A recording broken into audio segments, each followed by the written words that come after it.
Oh, chat, I am so sorry. Whew. It's not a RAS stream without the Scuff, right? Ah, it has been a time. Nothing says rat stream like horrible fucking news minutes before the live button's pressed.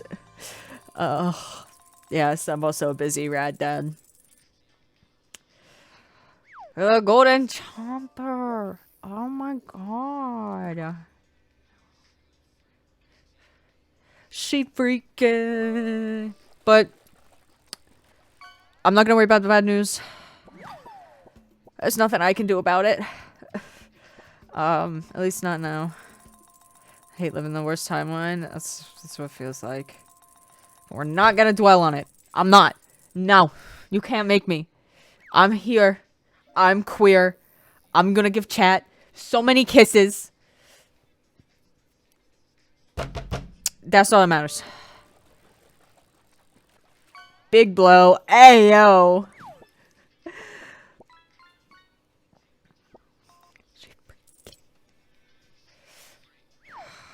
Alright, chat. Here you go. Just for you, I waited to open my can.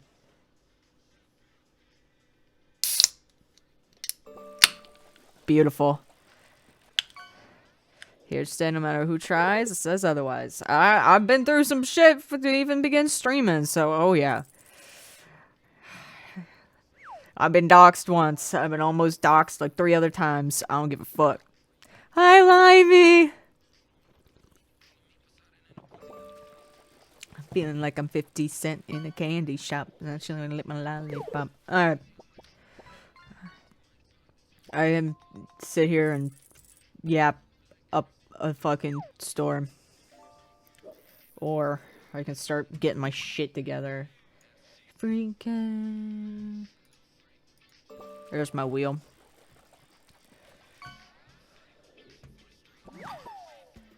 I'm gonna turn that down. How me doing? Me okay. Been a morning. Been working hard though. Gotta pay the bills. Actually, speaking of paying bills, let me check this before we start. Well, now. Yes, here. Perfect.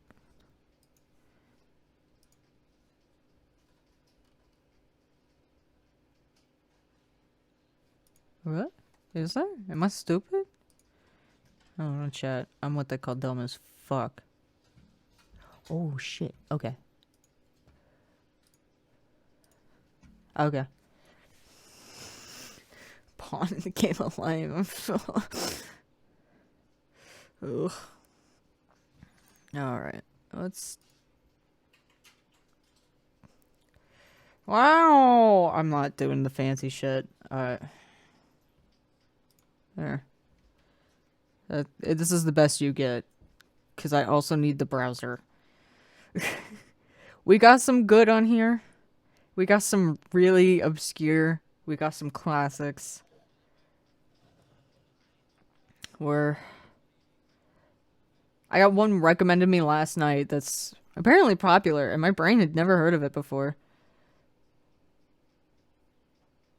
So, we're gonna have a time. All of these, I'm 99% sure work on Linux. So, we should be okay. So, for anybody who doesn't know, I totally didn't steal this from Ray. Me? No. I would not do that. Basically, I will spin the wheel. Whatever it lands on, we'll play for about an hour. I've got a timer. I'll probably set multiple, but I have a pretty one for on stream. That's all that matters. Hopefully, we'll probably get through 4-ish. There's 8 on here, so about a half. We do have a redeem if you want. Oh. If you would like.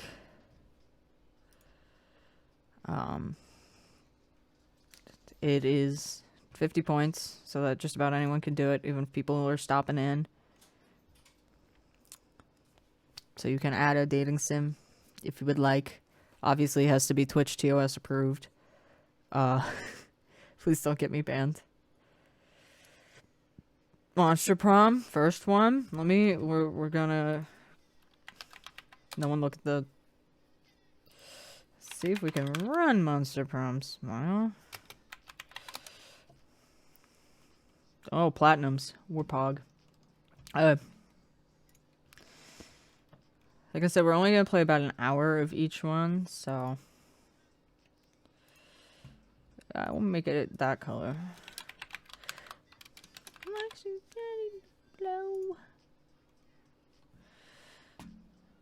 I said, come get me. Duck dating sim? What? Can you send me a link? What the?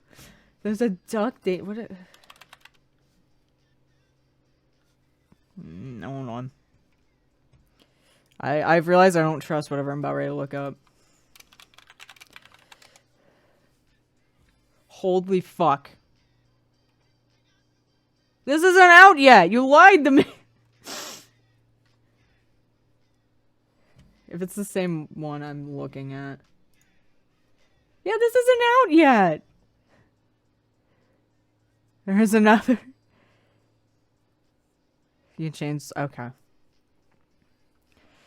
I am gonna add this to my wish list. This is gonna be like Hatchetko boyfriend. I just have a feeling. Oh, hold on. Let me turn this back on for anybody who cares. Because I don't have my Steam installed. Hatchetko boyfriend? I fucking love Hatchetko boyfriend. I've owned Hatchetko boyfriend was one of the first games I've ever bought off of Steam. What the fuck you mean something went wrong? How am I supposed to favorite? One demands frozen peas. The other demands violence. Can't spell. Okay. Let me add this to my wish list before I forget. Hatchetko boyfriend's fucking weird. I also don't know. I can Hatchetko. Alright.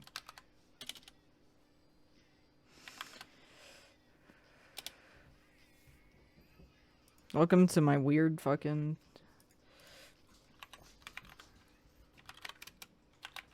I don't know if that's spelled right. I was close. I had an extra O. Oh, it's gold. Hold on. What is this?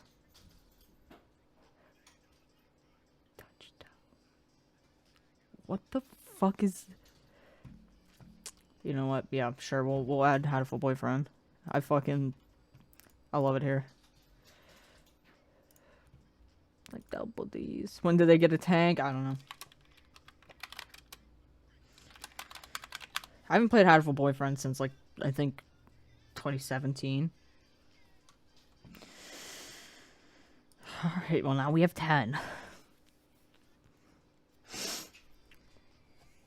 Yes, Ween. Okay, bye.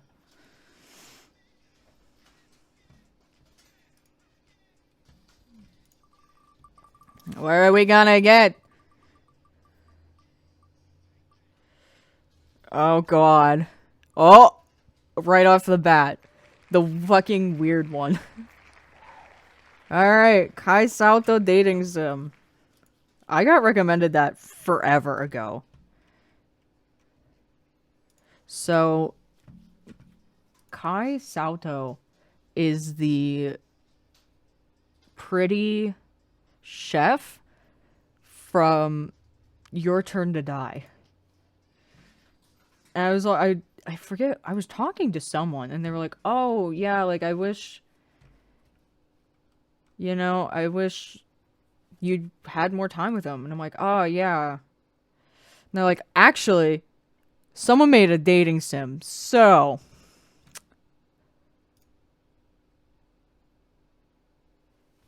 Pretty Chef KFC guy. That was the other one beside it, and it's I Love You, Colonel Sanders. So. Okay. This is gonna be janky. But that's okay.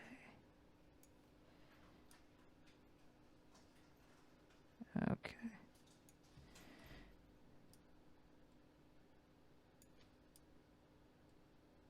There we go. What a What a thing we're doing here. The timer's a little janky, but it's got the spirit and that's all that matters. I will reset it. I'm also going to set one on my watch so it makes noise.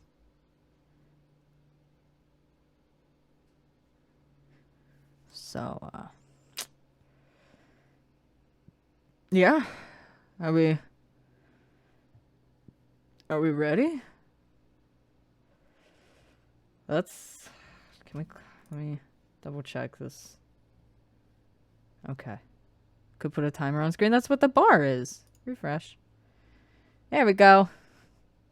The little bar at the bottom. Lovely dark academia, MooRat husbando. Hello, Boots. Mwah, mwah, mwah. Happy Valentine's Day, darling.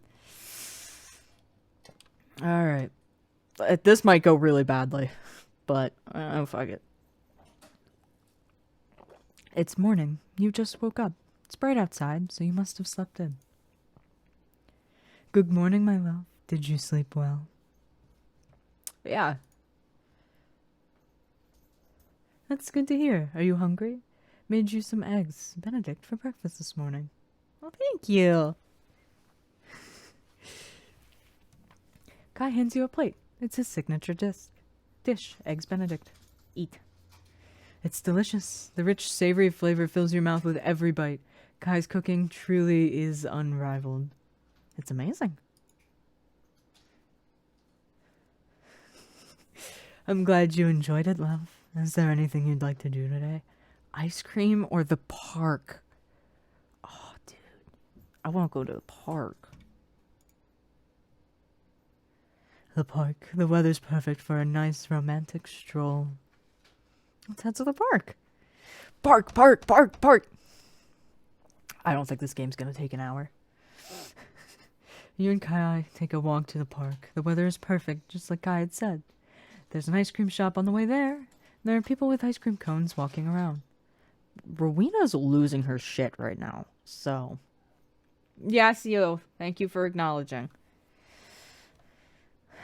Look at the clouds. Kai wraps his arm around your waist and looks up the sky with you. White clouds are scattered across the blue sky. The sun's glare is softened by the cotton clouds. It's so pretty. Hey, watch out. What? Oh, God. An orange disc is flying at you. Just in time, you duck out of its way. The disc lands on the grass in front of you. That was a close one. Oh! I would rather have this, man. Hello. I'm glad that they didn't use, make their own sprites. They just took sprites from the game and they still got their fucking collars on. Well, that was close. Sorry about that. Careful. Sorry I scared you too. Just babysitting the neighbor's kid. He loves playing catch. Neighbor's kid? Is it my son? It's my son! Sorry about that. I didn't know your flying disc would be so fast. It's okay. What's your name?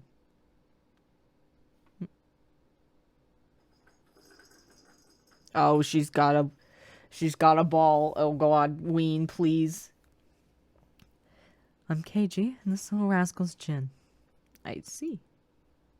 Hey, I'm no rascal. I'm just messing with you, Jin. So what are you two doing? I'm on a date. Oh, hold on, chat. Sorry.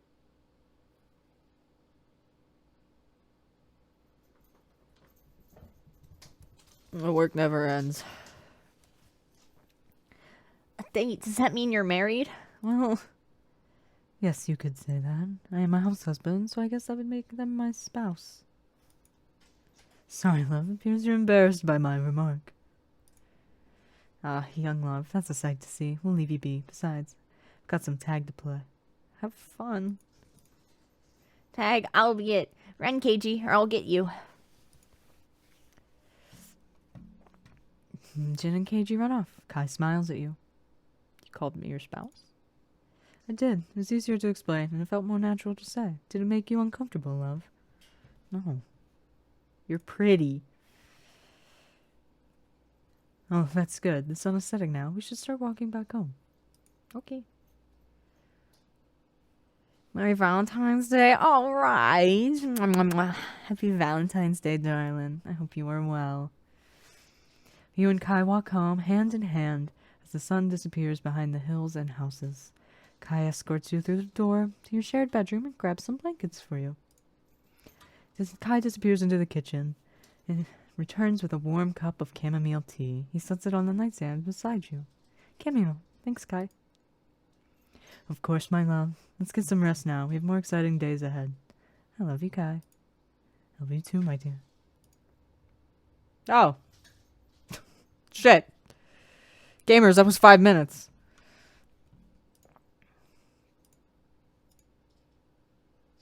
Shit. Do we want ice cream? We're gonna go get ice cream. I did not expect it to be... Oh my god, I gotta... I thought refreshing the page would work. Yeah. Thank you. I want the ice cream. Ice cream. Ice cream! McDonald's, McDonald's, McDonald's, McDonald's, McDonald's. Yeah. Let's go get ice cream. You and Kai arrive at the ice cream parlor. There's a friendly high school boy serving ice cream to customers. His name tag reads Joe. There's no collar on this Joe. Welcome. What would you like to order? So many choices. I can't choose between all of these options. I guess I can't go wrong with vanilla, though. I'll have the usual. You order your favorite ice cream flavor. The boy prepares your ice cream cones. You reach for your wallet, but Kai stops you. What is it, Kai?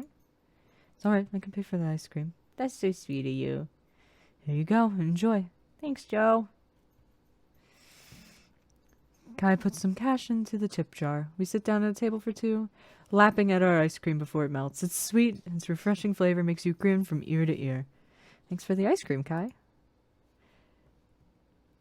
You look so cute, my dear. I'm glad you enjoyed the ice cream. You finished yours already? Yes, it was too good to resist. You're so cute. Kai blushes at your compliment. It's heartwarming to see your boyfriend happy. Oh my god. Wait, we could give him a head pat? Or hold his hand. I'm a sucker for holding hands. I don't care who the fuck you are. Hold my hand. Reach out and touch his hand. Kai blushes at the sudden contact and his fingers entwine with yours. His hand is soft and his fingers are beautifully slender. You're so sweet, my dear. I'm truly having a wonderful time with you. It's just... smile. Oh. Hand holding whore. Sucker for love. Oh my god. Smile. The door opens and the bells on the handle jingle. A girl with a ponytail comes in and waves to Joe at the ice cream counter. Again, why can't we... Ah! Joe, how's the shop today? I got you a gift from the corner store. It seems like those two know each other. Hey, Sarah, it's been good. Hey, that dog plush, it's so cute. That's for me, isn't it? You're so bad at hiding things. Guess so. Here you go. There are many people here, it looks like. We are here.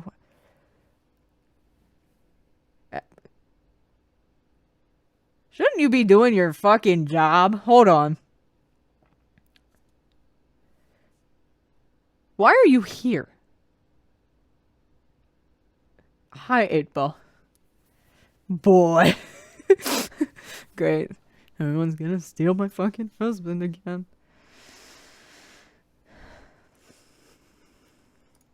I'm glad he also happened to come in at the most fucking... one of the most D-gen fucking games that I picked. That's just for me. That's Satou. I'm really living it up. I'm not beating the allegations. I'm gonna get bullied tonight, chat.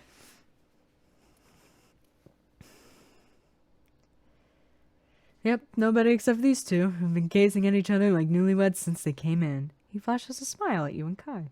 Nope, newlyweds. How so? I wonder. Got that kind of look in your eyes. Look of being in love. There's a girl at my school who I have eyes for. I just can't get the courage to ask her out. What kind of stuff does she like?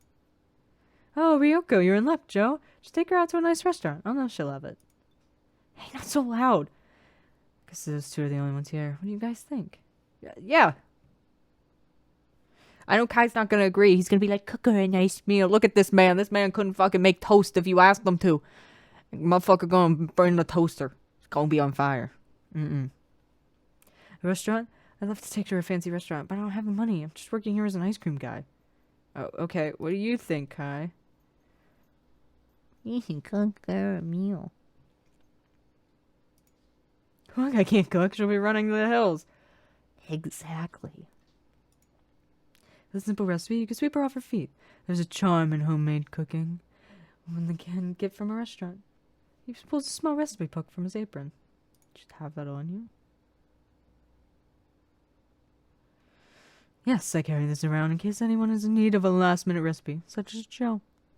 I tears a page from the recipe book and hands it to Joe. Oh, kebabs? Hey, these don't seem too hard to make. Thanks, man. Hope you can win her heart with some kebabs. Wow, Kai, that's convenient. Sarah and Joe converse happily about Joe's new day plan. Kai smiles warmly at the two. Hey, the sun's setting. It'll get dark soon. You should start heading home. I'm sure the shop will close soon, too. Bye, Joe. Bye, Sarah. Good luck. High schoolers wave goodbye as you leave the shop. The bell's jingling. Let's walk home. You and Kai walk home, hand in hand, as the sun disappears behind the hills and houses. Kai escorts you through the door to his shared bedroom, grabs some blankets for you. Disappears into the kitchen, returns with a warm cup of chamomile tea, sets it on the nightstand beside you. When is the yaoi? Wrong site. I'm working on it. I love you, Kai. Alright, we did 2 routes in 10 minutes. Pog.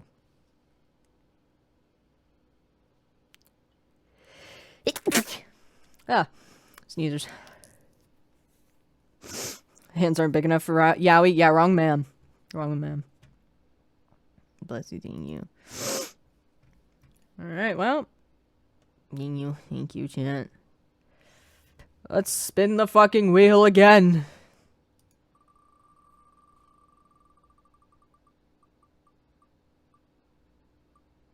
The one I'm gonna have to fucking download. God damn it.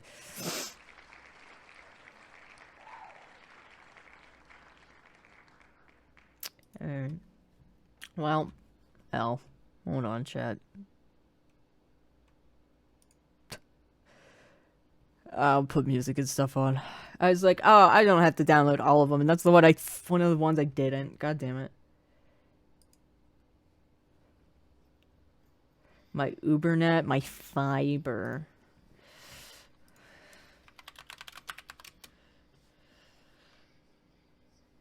Which one of these do I need? What is this, prelude?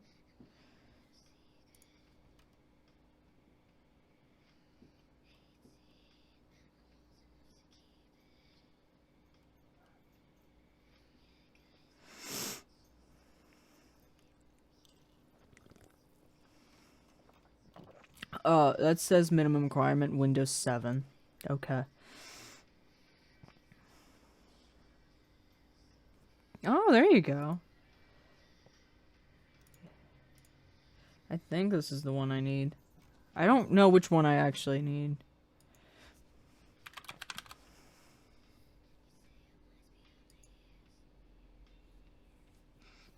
Only running Windows Vista.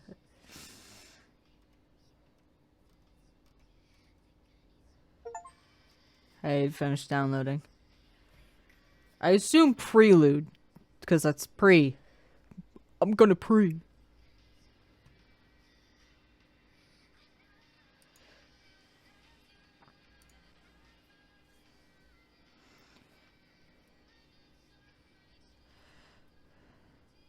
Pre every day. Oh yeah.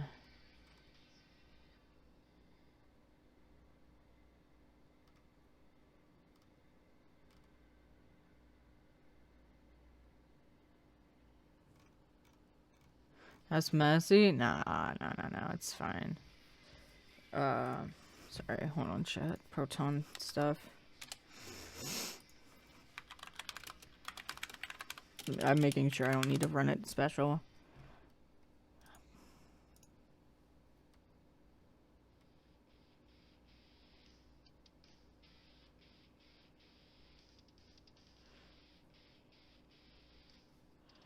Alright, I might need this. And someone said to switch it to experimental. So, we're gonna switch it to experimental. And if I need to. Compatibility. Force. Experimental. Let's see. It might blow out my ears. I had that. What did I open? Oh, Colonel Sanders. I opened, the Colonel Sanders dating sim. And I saw God. It was painful. I had to take a minute. It hurt my head so bad. So, that was fun. I'm gonna be so sad if this doesn't work.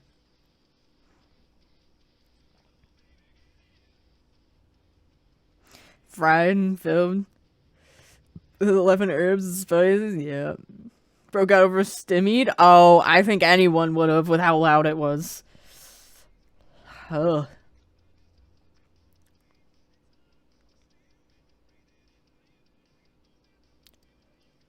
Come on. Come on. It's okay. You can work.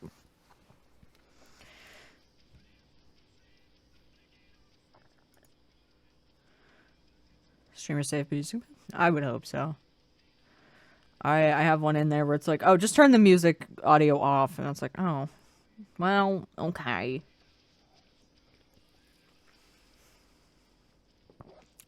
Come on, baby, get in.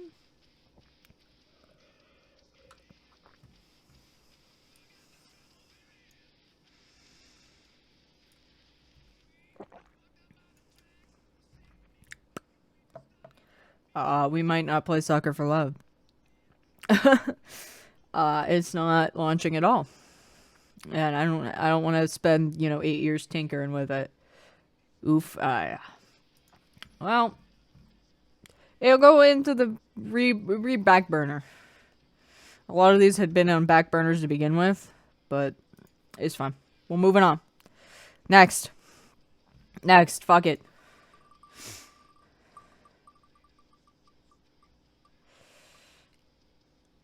Yes. Oh, even better. Touch Starved. It's only a demo so far, but what I've looked at, it looks so good, and I'm so excited. Okay.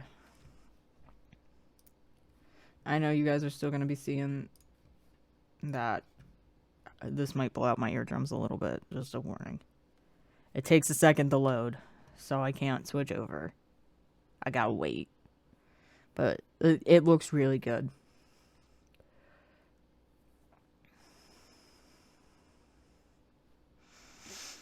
It says running. There we go.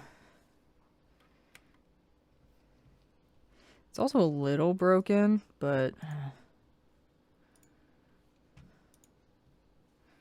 that's fine. Oh, I gotta really resize this. Jesus.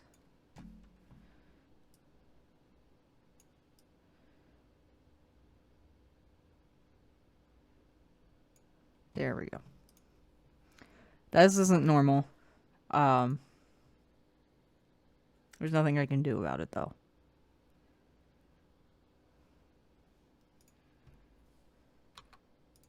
Oh, come on. You worked before. There we go. Disclaimers. Ooh. Hello? We gonna have to PNG me? Oh. Hello? Is this bad for you as it looks for me? Chat. Do I look like shit?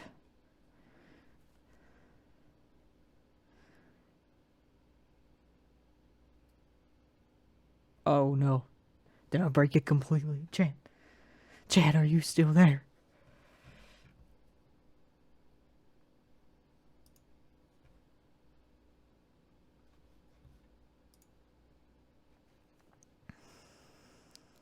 Break what? Okay, it's...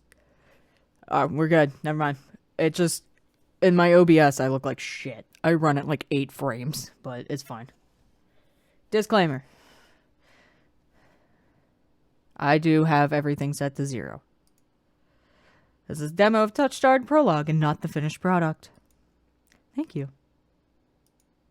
Content warning.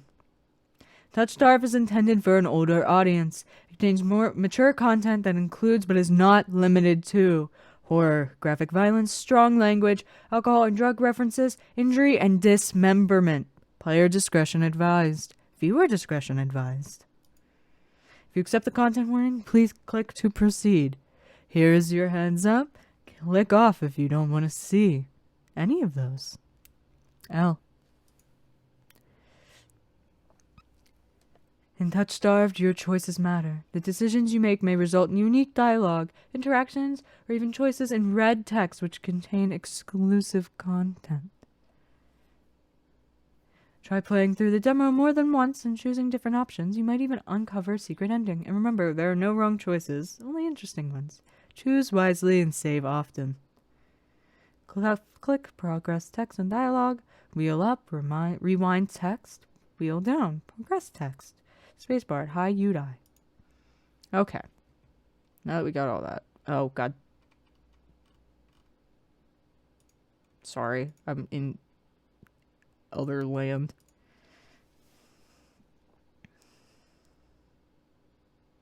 Is that Jabber? I see Jabber name. Set that timer. Bitch, get laid. I'm trying. That's what this is for.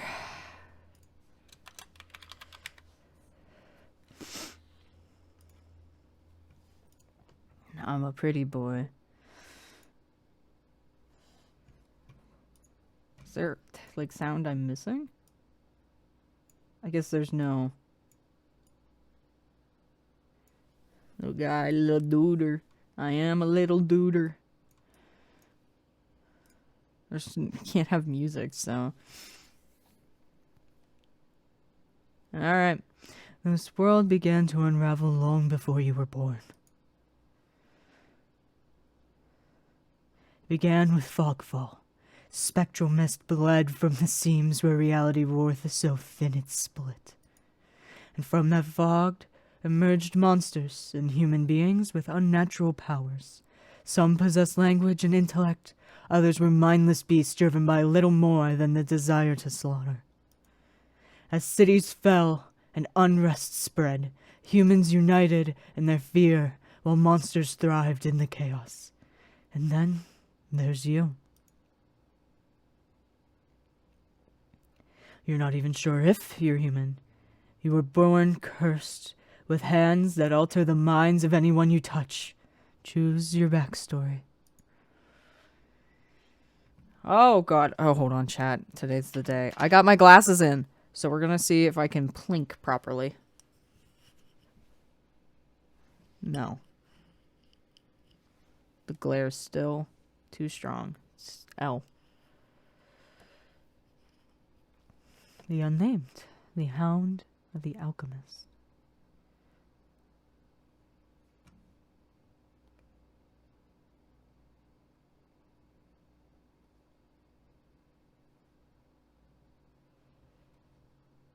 I want to be a spellcaster, chat. Sorry, I read those really fast for you. Your name is Castiel. You selected he, him pronouns. Your backstory is the alchemist. Is this correct? Yeah, bitch, let's fucking go. Oh. Hello? Casting spells on chat. I picked alchemist for a reason. Mwah. The wasteland stretches as far as the eye can see. There's nothing out here but death. The ever-present stench of decay, and countless sun-bleached bones cast like seeds across the barren land. I could say death doesn't scare me, but to tell the truth, I'm desperate. It's been 2 weeks since I joined a caravan bound across the wastes. Finding a group that would accept me was a trial in itself. Ow. As rations grew sparse and my canteen ran dry, I began to despair, but then I saw it.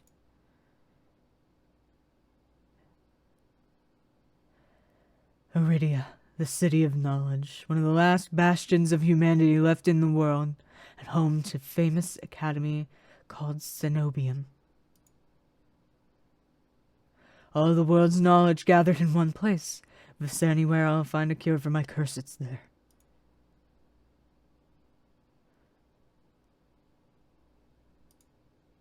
All that stands between me and a cure is the final stretch of salt-soaked wastes. Or so I think, until I see the first tendrils of fog snaking beneath the wagon.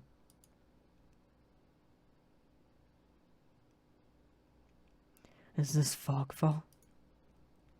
My stomach sinks at the very whisper of it. A silent storm more devastating than fire.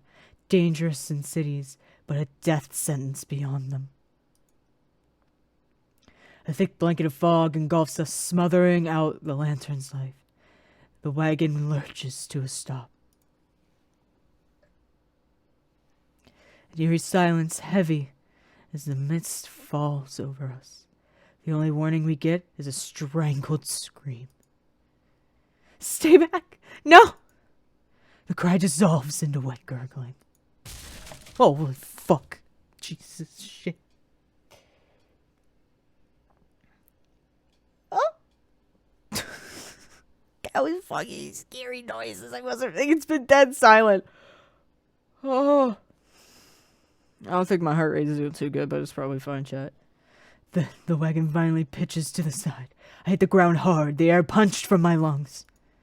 When I open my eyes, adrenaline lends sudden, awful clarity to the carnage around me.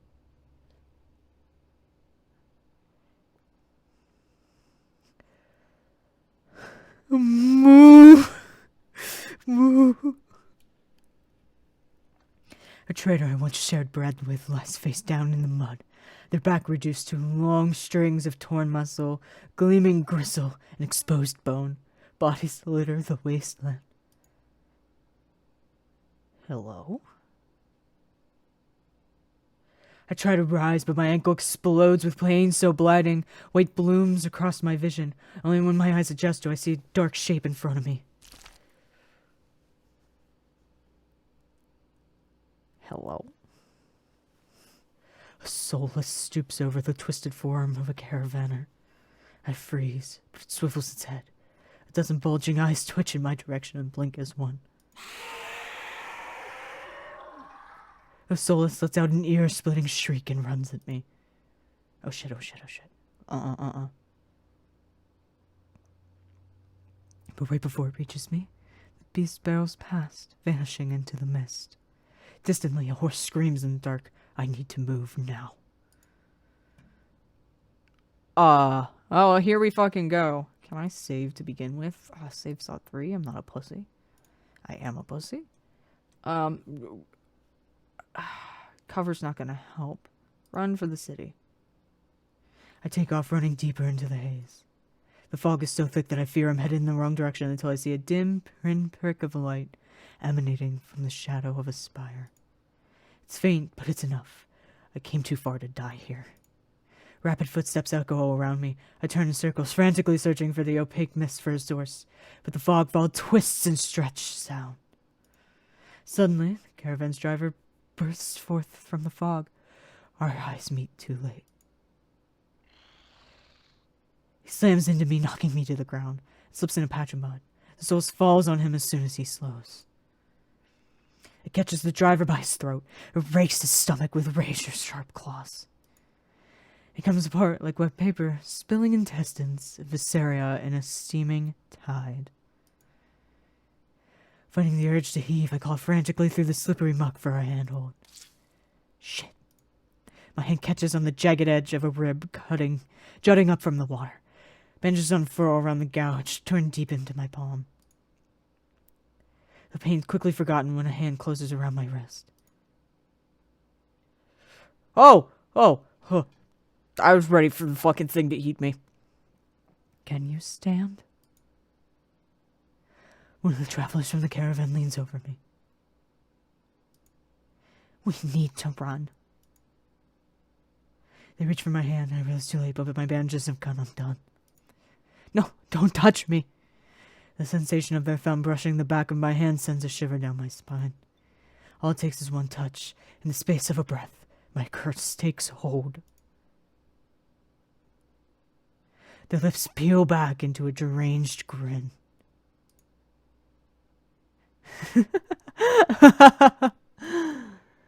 No, I've seen this face countless times before. This is my curse, madness of my own making. The grip on my hand tightens until pain radiates from my knuckles. Let me go. Suddenly, clammy hands crush my throat, choking off my breath. Die! Spit bubbles at the corners of their mouth and flecks my face. The edges of my vision darken as my lungs scream for air. Fucking sucker punch him. My nails gouge deep into the traveler's wrist, but no matter how much blood I draw, they don't flinch.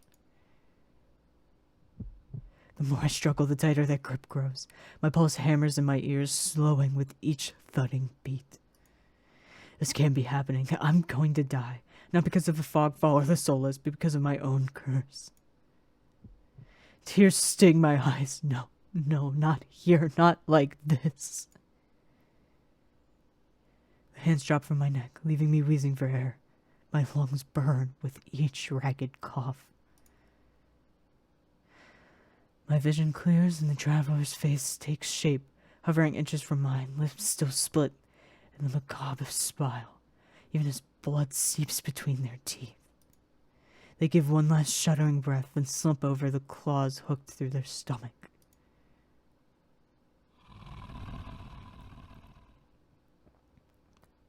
The soulless shoves the body aside, and the glowing eyes, studding its leathery skin, thin as though grinning.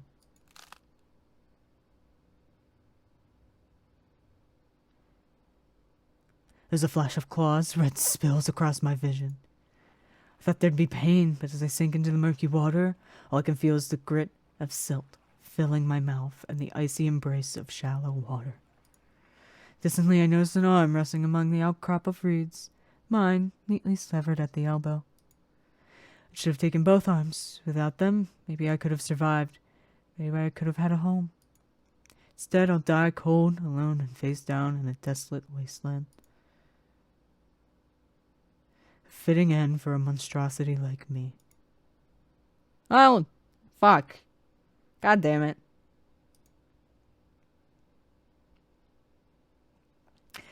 If this is death, it's not as bad as I feared. The cold is gone, as is the choking stench of bog water. I could drift forever, cocooned in oblivion, until all that thought and sensation vanished. No curse, nobody howling at me in madness and terror.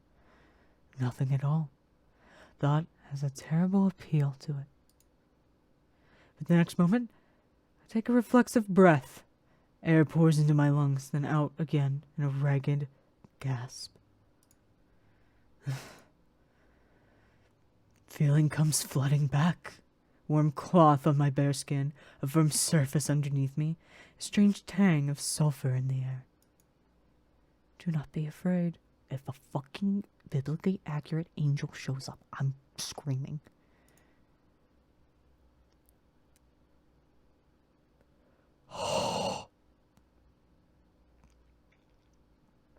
That can be biblically accurate to me. Hello. I twist my head towards the voice. Tears flood my blurry vision as the bright glow of lamplight. Try not to move. The voice is calm, steady, and commanding. But more importantly, it's a stranger's voice. One thought cuts through my mental fog. I have no idea who this is, and I'm completely at their mercy. Stay away from me.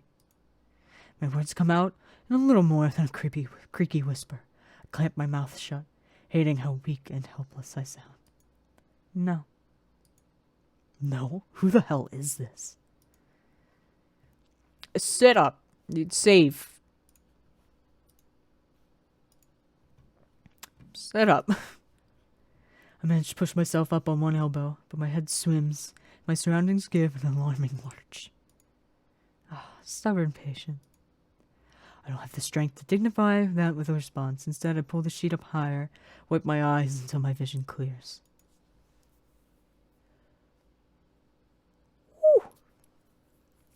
Hello. The stranger towers over my prone form.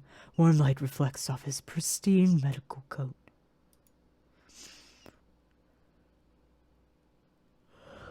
I instinctively shrink back, and that's when I notice that I'm completely naked, except for a thin linen sheet. Naked, lying on a low cot, with a pair of sharp golden eyes watching my every move. A man's gaze flickers to my exposed, unbandaged hands. Naked, hell yeah, no! I plunge my hand under the sheet to hide them from sight. Though it's too late, he must have noticed what they look like. Strange, cursed, inhuman. I brace myself for his inevitable suspicion and disgust. But his expression doesn't even flicker from that of a courteous smile. Oh, hold on. I have itch eye. Oh, I have cat fur in my fucking eye. Father, help. He watches in placid silence as I struggle to make sense of my surroundings.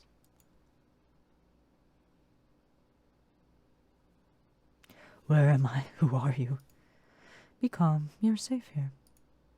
Whoever this is, he clearly has no idea who or what I am. I've never been safe anywhere with anyone.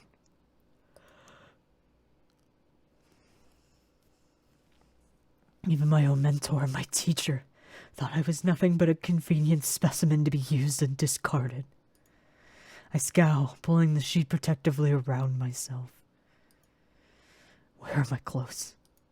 The man's golden eyes narrow slightly. A sharp sigh rustles the papers in his hands. I see you're not to be dissuaded. Your clothes were torn to shreds when I found you, but I procured replacements. With a soft creak, he stands from his chair, giving me a better view of my surroundings. This is really well done. This is pretty. I seem to be in some sort of medical clinic. Bottles of silvery alchemical concoctions line the counters in neat rows. The air makes my nose twitch, a faint whiff of smoke and something distinctly metallic that I can't quite place. The doctor produces a large, dense bundle of cloth, which he sets at the foot of my cot. He's easily a head taller than most, and I have to crane my neck to look at him. Bro, he's a doctor. I don't fucking care. Oh my god, he's pretty. Let him see me naked. Thank you.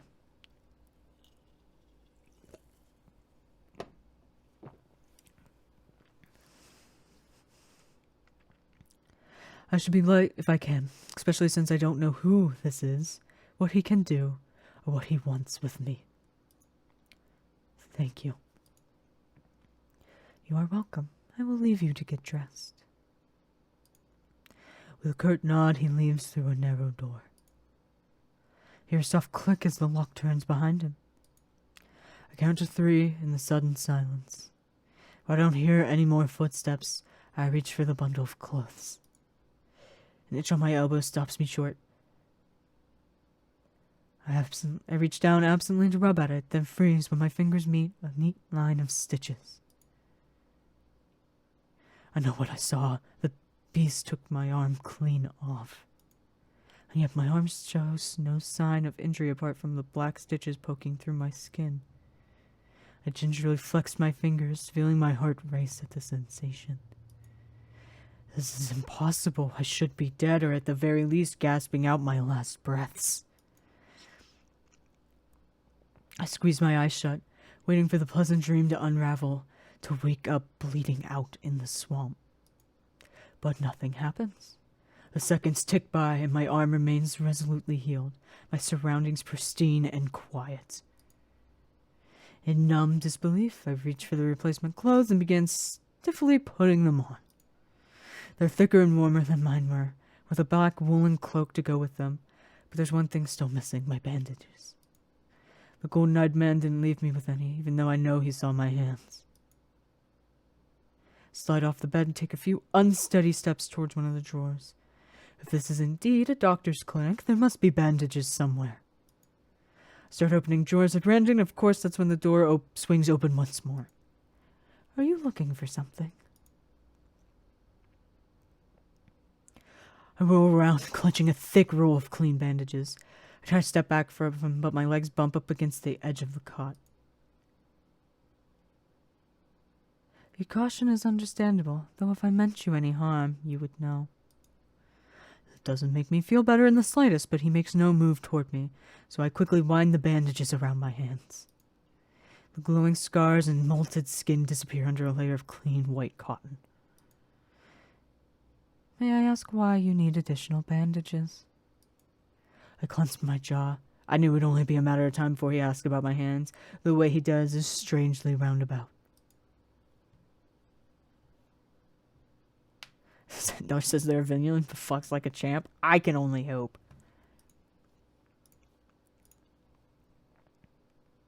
So I can decline to answer, or decline to answer. Well, that's a very personal question, and I don't really want to answer. Is that so? Surely you realize that I can only help if you tell me what ails you.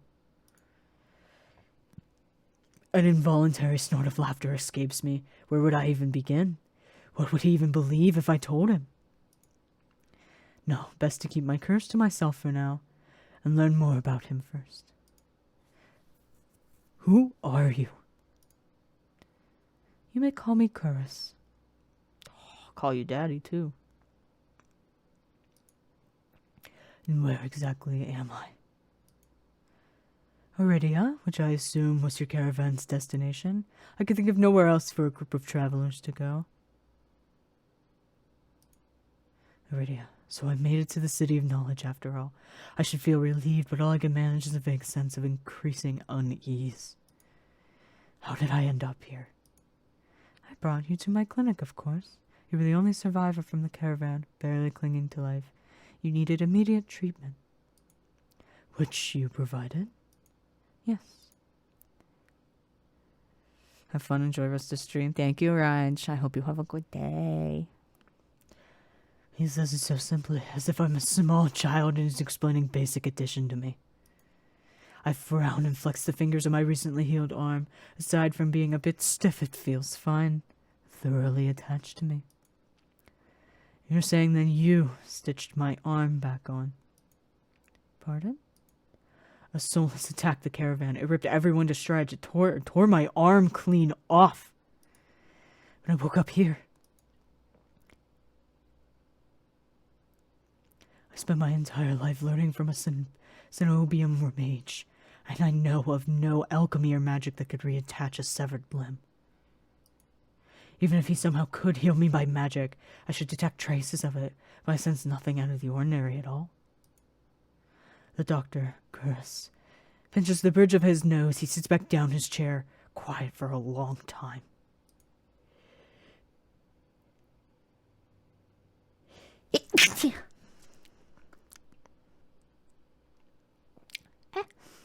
I do not know where you come from, but Aridia is the city of knowledge and deadly secrets alike. Information is power. It is most unwise to give or receive freely. Since you have refused to divulge your secrets, I will not divulge mine. I do not even know your name. You are new to Aridia, so I will overlook the specific breach of etiquette. However, you should not expect others to extend the same courtesy. Do you understand? He looks pointedly at my fresh bandaged hands. Loath though I am to admit it, he has a point. I am almost a complete stranger to him, and if he's telling the truth, he saved my life. I take a deep, steady breath. This time, when I speak, I sound a bit more like myself. Castiel. My name is Castiel.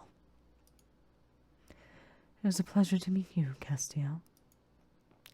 There's a little more warmth in his smile, his polite demeanor back in an instant. Do we want to know why, or just be polite? I want to know why. I'm a nosy bitch. If there's anything I've learned, it's that everybody wants something. The world in such peril, no one reaches out a hand without expecting something in return. Can I ask why you saved my life? You don't know me. The question seems to startle Curus. I could hardly leave you to die in the wastes. Assisting those in need is the very essence of a doctor's duty. Never met a doctor who also handed out free clothes. My fingers find the edge of the cloak. There's a subtle but delicately embroidered pattern around the hem. Trying to think about what kind of price Garth might have asked for these such well-made clothes. No, I suppose not. Forgive my presumption. I rarely come across such a fascinating patient. I blink. What did he just say? I simply meant that few would cling to life so resolutely, or brave such a perilous journey to Iridia. I could not help being curious about you, Castiel. His voice dips into a soft murmur, and he abruptly looks away from me. Hey, baby girl. You're pretty curious yourself. Am I? Well, I haven't forgotten about my arm. I wiggle my intact fingers at him. Clearly not.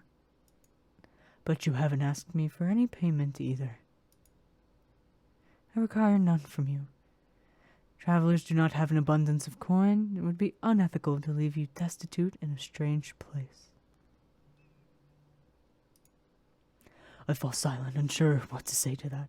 Nobody would help a whore like me for free. There has to be some kind of catch or trick, right? A loud knock at the door stops our conversation cold. It spares me from having to say anything else.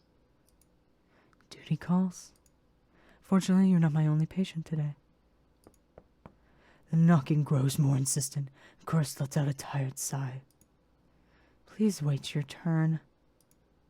Though he says it quietly, the clamor on the other side of the door abruptly stops. Do you need anything before you leave, Castiel? Oh. Between the soulless attack and my miraculous survival, I'd almost forgotten why I came to Iridia in the first place. I need directions to the cenobium. The cenobium? The look on his face is downright chilling. He pauses, choosing his words with cold deliberation when he speaks again. Whatever you seek is very unlikely you will find it there. Cenobium's gates open for precious few visitors. Even if dead, you would not like what you found inside. My heart sinks. Is he saying I came all this way for nothing? Risk life and limb for nothing? No, that can't be. I've only just arrived, and Iridia is the largest city still standing. There has to be a cure for me here. Then if not the cenobium, where would you suggest? Do you know anyone else in Iridia? I shake my head. Then I suggest a local guide. Head to the Wetwick and ask for Leander. Excuse me? The wet what? The wet wick. He sounds deeply unamused. Follow the postings, advertising Leander's bloodhounds. They are difficult to miss. If you meet Leander, tell him I sent you. There isn't much to go on, but Garth points toward the clinic's back door. You'll be safe so long as you do not draw attention to yourself. That is easier said than done. I've always been a magnet for the worst sort of attention. If you require my assistance, you may return whenever you wish. Though he's smiling, there's a note of finality in his voice. Resigned to my dismissal, I slip out the back door.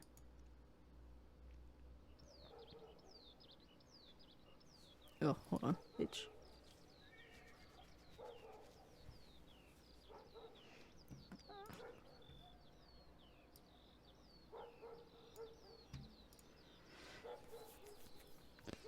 I find myself standing in a narrow and rather gloomy alley.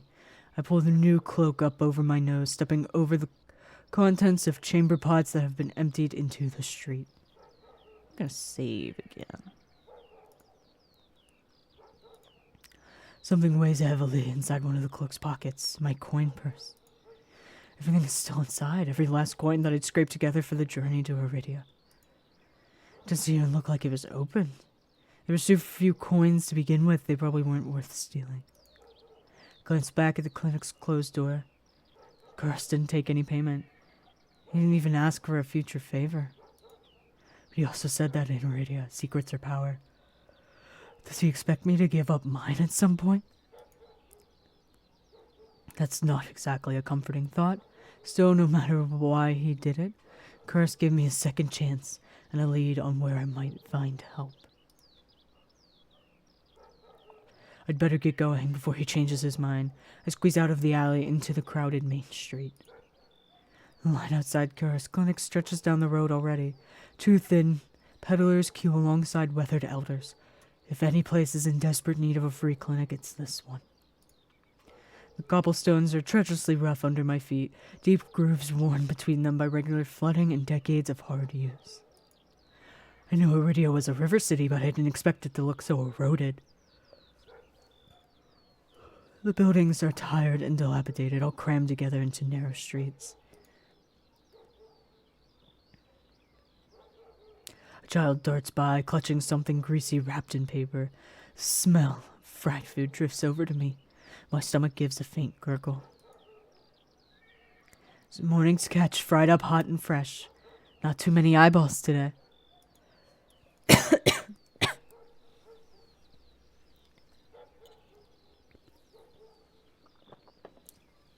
That sounds disgusting, but I'm starving, so I duck my head under the stall's grubby awning.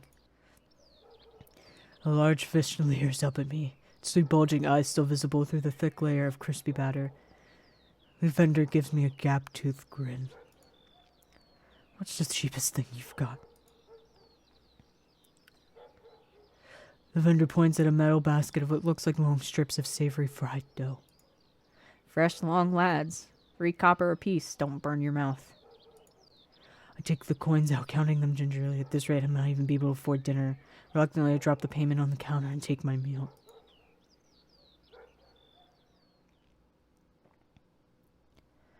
Two streets later, I pass under a wrought iron archway adorned with dangling garlands of red and pink lilies. The buildings in this quarter are a dizzying riot of color, painted walls and tinted glass everywhere I look. Oh, excuse me, chat. Jesus. Sheer red and pink curtains flutter in open doorways.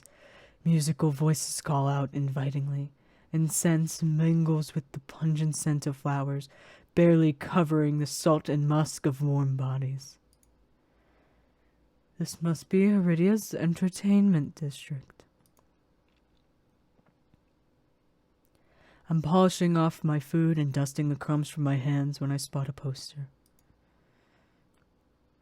Features the silhouette of a smiling man wearing a single dagger-like earring and the word Bloodhounds printed above his head. A motto, as above, so below, circles the artwork. Come on now. If Leander is the leader of the Bloodhounds, then the face painted on this poster is likely his. I follow the line of identical posters around a corner and nearly hit my head on a precariously dangling wooden sign. Looking up, faded orange letters read, "The Wet Wick." The facade of the building looks like it's seen better days, but I hear faint music and laughter coming from inside.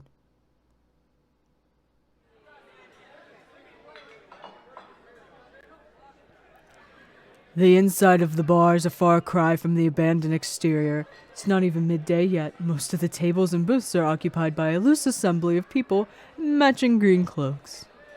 I'm no stranger to bars. Sometimes I would take my books to the local tavern for a change of scenery, but I much prefer quieter places. Cursory glance doesn't turn up anyone with a dagger-shaped earring. I'm about to head towards the counter when a chant rises from the center of the room. Show! Show! Show! The remaining green cloaks abandon the bar and their booths to rush towards the center of the room in a sudden torrent. There's no time to move out of the way. I'm caught, swept along in the elastenched current. Hey! Rhythmic chanting drowns out my voice. I thrash, throwing out my elbows as the press of bodies grows heavier. My hip knocks into a table. I grip it, holding on tight to steady myself. The crowd has stilled. The chanting stopped. A pair of gilded boots stride across the tabletop. Seriously? You dogs? Again? Scattered laughter and cheers rise from the audience. I drag my eyes upwards. Oh, ho, ho, ho.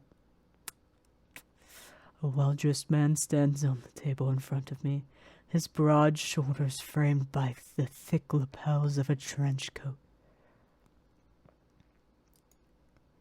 This really is the last time, all right. This time when he speaks, the audience falls silent, as though bewitched by his magnetic presence or rich, low voice. But nothing is as captivating as his smile. He beams at the crowd around him, a performer on his makeshift stage. Don't blink or you'll miss it. He laughs, and the dagger-shaped earring dangling from his left ear catches the light in a flash of gold. It would seem I've found Leander. Leon sex, Kennedy. Better. He raises his hand above the audience and snaps. A flash of pale green light. Real magic. No ordinary stage trick blinds me. As the brilliance ebbs, my gaze refocuses on the mage towering above me. He flicks his wrist, and the magic spiraling around him coalesces. A delicate flower stem sprouts from between his pinched fingers. One by one, glowing lily petals spring forth. With a flourish, the mage presents the conjured flowers. The audience bursts into clapping and cheers. My mouth hangs open, and not just of account of the impressive performance. There was no incantation, no spell circle. I've never seen something so beautiful and intricate conjured so effortlessly.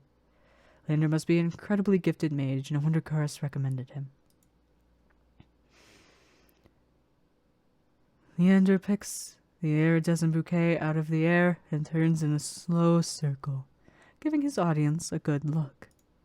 Now, who could use some good luck? Eager onlookers scoot close to the table. Some reach for the lilies while others whistle and call Leander's name. But his cool green eyes slide right over them, locking onto me instead.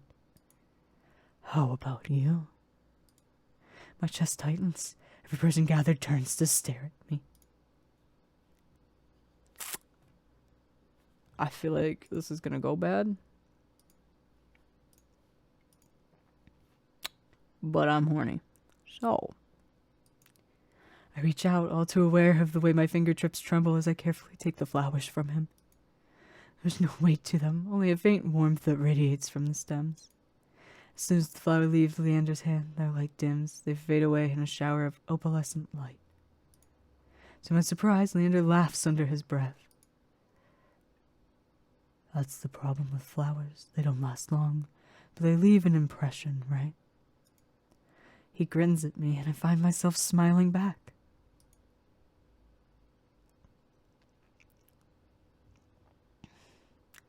Leander steps off the table, dropping among the excited crowd with an audible clink. All right, bloodhounds, get back to your drinks. Show's over. The green cloaks disperse at his command, returning to their tables and booths. Before I can make my way towards Leander, his eyes find me. He gives me a friendly wave and beckons me over to the crowded counter. I manage to squeeze beside him, but there's so little room that his broad shoulders press against mine. I tense, but he doesn't seem to mind at all. Is this your first time in Iridia? He says it lightly, with a genuine air of curiosity. Do I stick out that much? No, but I'm certain I'd remember seeing a face as lovely as yours around Lowtown.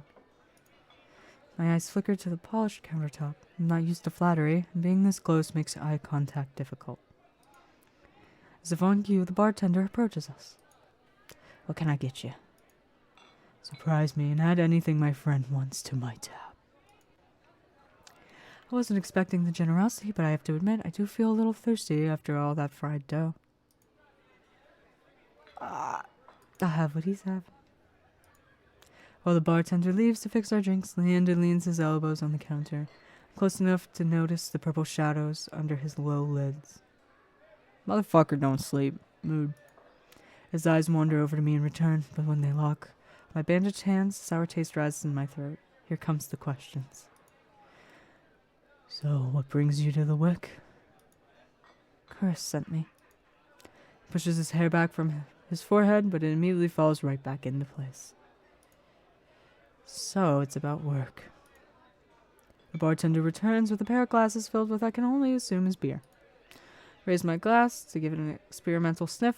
It smells faintly yeasty, with an undercurrent I can't quite place. A quick sip confirms my worst suspicions. It's awful, somehow briny and sour in the way that reminds me of pickles. When any thought of complaining dies the moment I look up and see Leander take a deep swig from his glass. He lets out a satisfied breath. How can I be of assistance?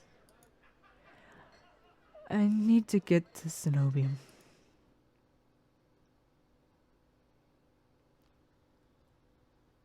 As soon as the word Cenobium leaves my mouth, the entire bar falls silent. Bloodhounds twist around in their seats to gawk openly. Finally, an especially drunk one speaks up. The hell are you bringing up the Cenobium in here? Throw him out. This is Bloodhound territory. The vitriol catches me off guard from the angry looks thrown my way. It's clear I've broken some unspoken rule by mentioning the Cenobium. Hi, Chaotic.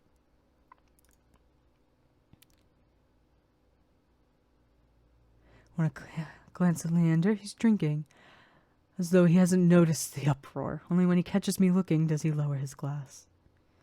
For the love of... He drags a hand down his face. Hey, keep it down, will you? This is business. I tense, expecting an argument, but the outspoken bloodhounds silently return to their drinks. Only a handful continue to watch me warily. Sorry about them. Cenobium's a bit of a touchy subject in these parks. Mix in enough drinks and, well, you saw. How about we continue this outside? When I give him a terse nod, he pushes away from the bar counter. Happy Valentine's Day. Thank you. Thank you. Follow Leander to an alleyway tucked behind the wet wick where layers of frayed bloodhound posters have been plastered to the walls. Seeing them side by side, the resemblance between Leander and his likeness on the poster is impressive. Chorus didn't send you here for the help with Symbonium, did he? From the look he gives me, he already knows the answer. I glance away. Oh my god. Sneezers. No, he didn't. He suggested I find an alternative. Yet here you are, asking about them anyway. What did you need the Cenobium for? I don't want to tell him about my curse. The less people that know about my capabilities, the better. Thankfully, Leander takes my reluctant silence as an answer. Well, I see you're already aware of the city's currency. Information's worth its weight in gold here. Curse told you the truth. Cenobium's dangerous. Get on their bad side and they'll imprison you if you're lucky, or torture you if you're not. Torture? My teachers never described anything like that. The Cenobium's supposed to be a place of learning, a sanctuary. Cenobium's always been heralded as the last bastion of human knowledge, a shining beacon of hope in a world seeped in nightmares. If any place had answers, it would be the Cenobium. That's why I came here. That's what they want you to think, but things that seem too good to be true are often just that. Such a simple statement, and yet it leaves me reeling. If it's true, if I staked everything on a lie, then what now? Leander clears his throat. But as I always say, there's solutions to every problem and alternatives to every solution. He claps his hands and turns to me with a brilliant smile. That's why Curse pointed you to the Bloodhounds. Let us help you. Whether it's hunting soulless, finding people, or recovering stolen valuables, we can do it all, and free of charge. I'm shaking my head before he's even finished practiced speech. My patience is wearing dangerously thin. Listen, I appreciate the offer, but my problem can't be solved by a group of good Samaritans. So am I charging? Chagrin? What the fuck is this word? What? Leander nods slowly. Your problem must be fairly serious, and if the Cenobium's your first choice. Searching for a magical solution, aren't you? Chagrin? I don't know. My eyes widen, he nods along, as I suspected all along. Be happy to help you out, that is if you'll tell me what ails you. Leander might not work for the Cenobium, but if his show was any indication, then he's even stronger than the mage who raised me. She couldn't do anything about my curse, but maybe. I'm silent, plagued by indecision. I don't know if I can trust him, but it's not like I have any alternative. I hate to admit it, but this could be my only path forward. My confession comes out in a pained whisper. I'm cursed. Who's this sexy man? A mage. Cursed. Oh, now I'm very curious. What kind of curse? Something ancestral or more recent?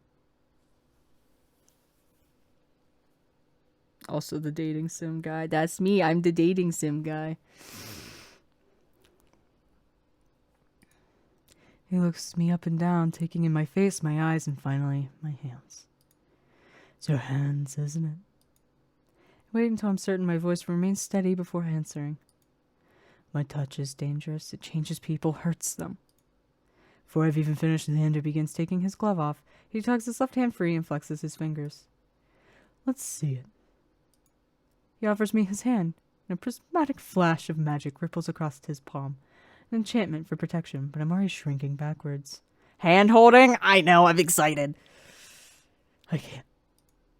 I don't care how confident Leander is. I can't bring myself to hurt him. See his kind face twist into a mask of madness.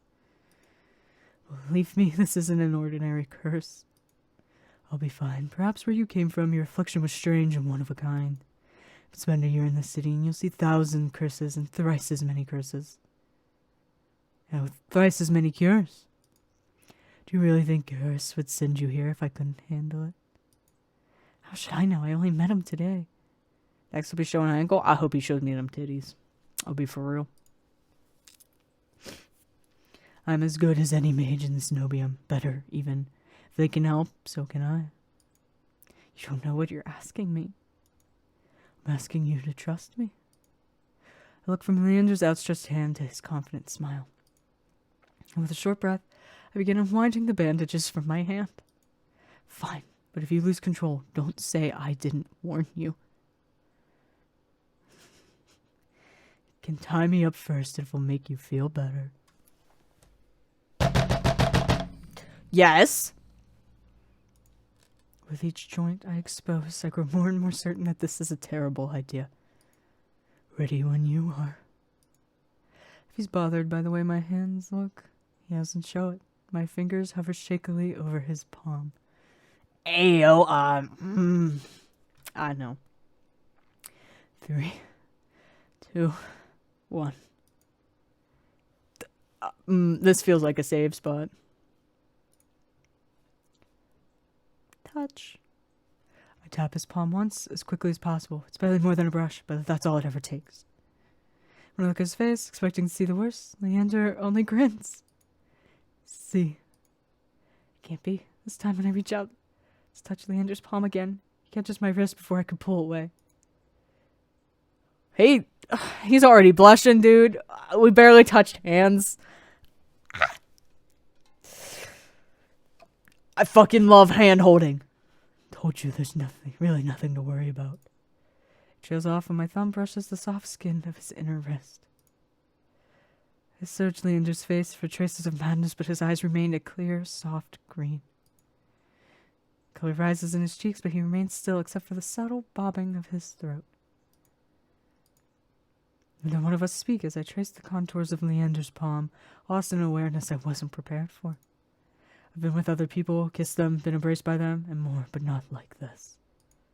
My fingers, long deprived by years of bandaging, pick up every single detail. The grooves of his palm, the smooth shell of his nails, the pulse of his heart. For as long as I've lived, I've never been able to hold someone's hand, not without dire consequences. I've never realized what I was missing until this moment. While Leander's pulse is steady, mine is hammering as fear gives way to excitement.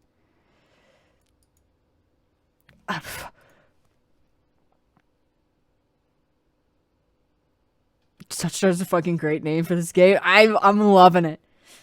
My hands glide over Leander's wrist and up his forearm where smooth skin abruptly gives way to a raised scar by the edge of his sleeve. It matches the one that runs from his collar to his cheekbone. Could it be the same wound? I glance at Leander's face and his lips part as he considers his words before speaking. Am I the first person you've been able to touch like this? My hand goes still on his arm. So far. I'll admit your touch does make it somewhat difficult to stay level-headed, but not due to your power. He takes my hand, his soft green eyes flick to mine before he turns to inspect the golden fissures crisscrossing my knuckles. Look, we match. He points at a golden pin on his coat collar, and I give him a small smile. Did he have this and he encapsulated it? Oh. Draw my hand back and take a steadying breath. My head feels as though it's stuffed with cotton. Habit alone guides me through the motions of rewrapping my hand, although my fingers tremble too much for the bandages to lie flat. Can't believe that worked. May I ask your name? Castiel. You were right to hide this from me, Castiel. The curse of yours, it's unlike anything I've ever dealt with. Don't fuck me.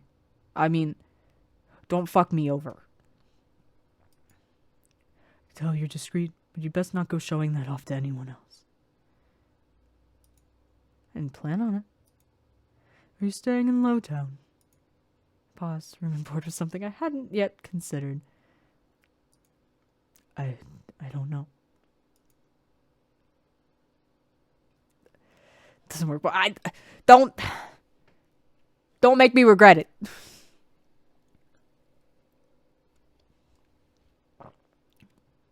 Let's get you properly settled then. There's only one bed. Please, give me the trope. We're at the point. Give me the trope. Please, please, please.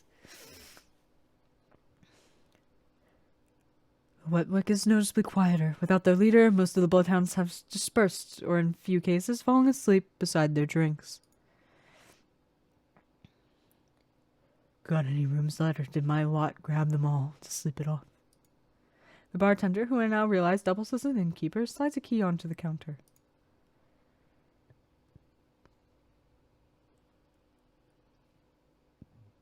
Please. Please, please, please, please, please. And you know I always keep the corner room for your escapades. Leander's laugh sounds slightly strained. Oh, he's a fuckboy.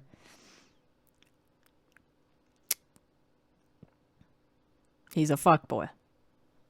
That's okay. That's okay. You're still pretty. I don't care. And I always appreciate it, but you're mistaken. This is just for my friend, Castiel. One bed. I mean, there's one bed. Come on. You can stay the night with me, Leander. It's okay. Please? Please? Sure. Stay as long as you like. You two have fun. Escapades, huh? Leander clears his throat, then holds the key out to me.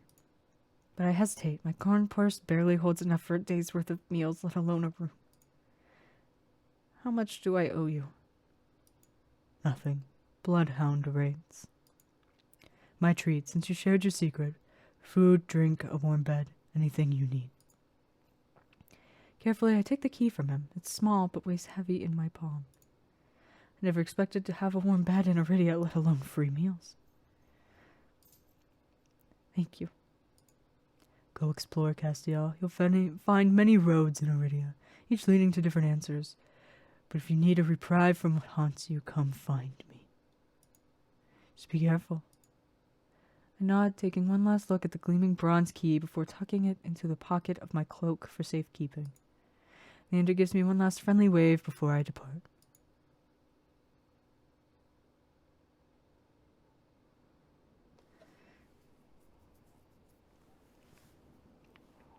The air clings sodden and heavy. Without the morning crowd, the sunless streets look barren and bleak. Even the peddlers are long gone. Only a pair of crows remain, quibbling over stale crusts in a gutter. I feel a ridiculous pang of envy. At least they've got reason to fight. Never felt so lost. Curse and Leander both made it clear that Symbonium can't be trusted, but I came so far and turd so much. I need to see the Cenobium for myself, if only to satisfy my curiosity. Should have asked someone at the bar for directions before leaving. No, you shouldn't. We know that's bad. Hello? Oh, okay, that was supposed to happen. About to turn back when a shadow passes over me. A cloud, I think, until a puff of hot breath tickles the back of my neck. God, are you there? It's me. Shadow runs down the street and rivulets. Formless dark spreads like ink into blotted shapes. Claws stretch, a muzzle splits open to reveal long, jagged teeth. A growl rumbles so low and deep I feel it. I want to run, to scream, but I feel trapped. Oh!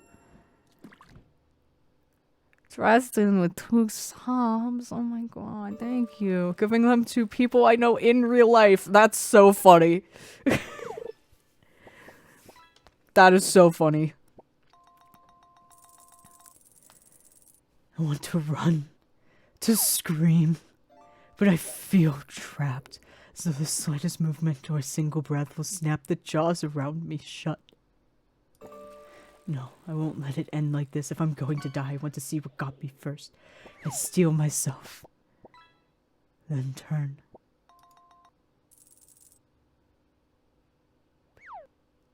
What? So perfect to happen that way. Yeah, that's hilarious. You have 33,000 gold? Oh my god. The shadow vanishes as quickly as it came. I'm left standing in the middle of the street, alone except for a figure reclining into the shade of a nearby stoop.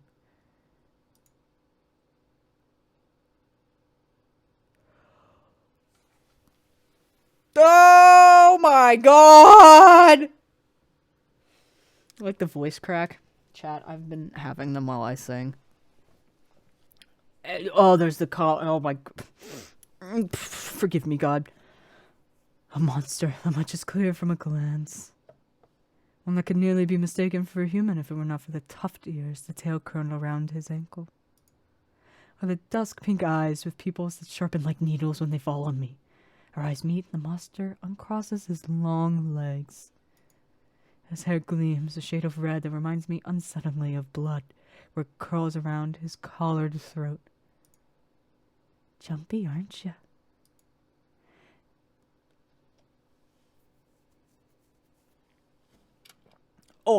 Oh, you're so right. Oh, bless. Can I have my UI back? Thank you. His tone is so light and carefree that I glance over my shoulder to make sure he's speaking to me. When I look back, the stranger props his chin on his knuckles and regards me with an indestructible little smile.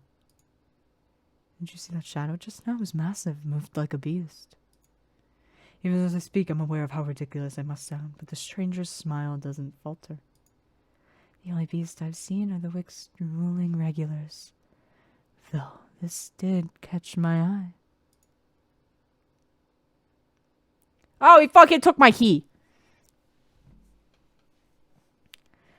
With a flourish of his hand, my in-room key appears dangling from his finger. It turns on its chain, glittering when it catches the light. My hands fly to my cloak's pockets, and sure enough, find them flat. He took my money too! Bro! That's fucked up. He crooks his finger, beckoning.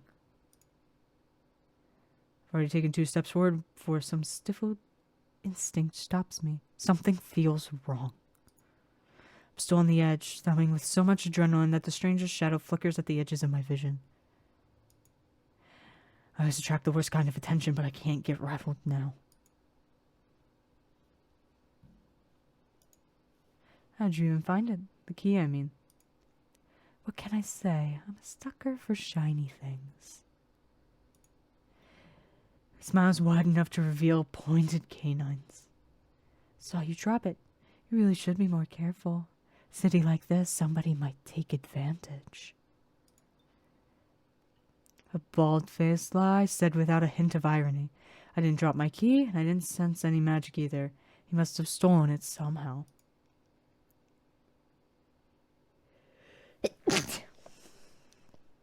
I approach the man, careful to keep an arm's length away. He doesn't look dangerous, but most deadly ones never do. Oh, here. The stranger's chain softly clinks with the tilt of his head. His ears flick. Keeping your distance. I'd be stupid to trust you. You think I stole your dinky little key from all the way over here? He gives an exaggerated sigh. I'm good with my hands, but not that good. Do I really look like a common thief to you? He's got me there. The sheer fabric of his sleeves alone would be too expensive for most street thieves. Hell, his shoes look like it cost more than I spent traveling here. And then there's the shop behind him. No matter the city, parted pink curtains only ever mean one thing. I'm not looking to buy, and I doubt I could afford your services anyway. Lucky for you, I don't charge. The man runs the tip of his tongue over a fang, and for the first time since I stepped into that shadow, I feel something other than dread. My face grows hot. That's not what I meant. Oh no, our timer. We'll finish up. We'll finish up this little section of speaking to him. I'm flattered, really. We're sex my trade. I might make an exception for you. How about half off for a handy? Or you could just hand over my key. Ask nicely, I might even let you tug my tail. Just throw it here, so some spindly little street urchin can snatch it and run. He raises my key and tilts his head so he can watch it dangle back and forth. I suppose I could just claim your room for myself. Not that I'd be caught dead slumming in the wick with the rest of those slack-jawed imbeciles. You're obviously not from around here, so tell me, traveler. What misfortune brought you to this wretched place? His voice practically drips with derision. I'm not telling you anything. What could possibly have you drawn to this dreary little pig pen, I wonder? He listlessly watches the arc of my key swinging around his finger. The weather's shit, the food's dreck. There's entirely too many monsters for a human to feel safe, unless...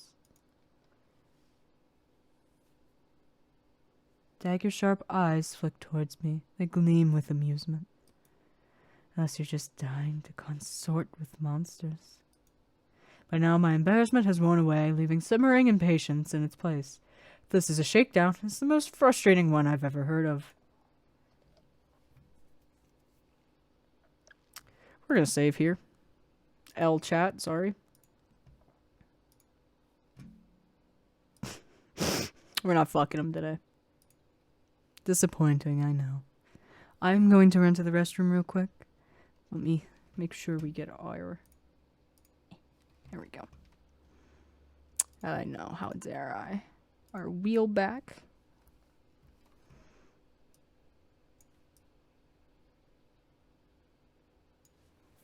I'm going to run to the restroom and then we'll do another one, okay? I'll be back.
Hi, chat.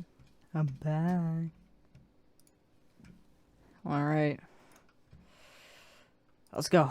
Let's go. Let's go. Let's go. Let's go.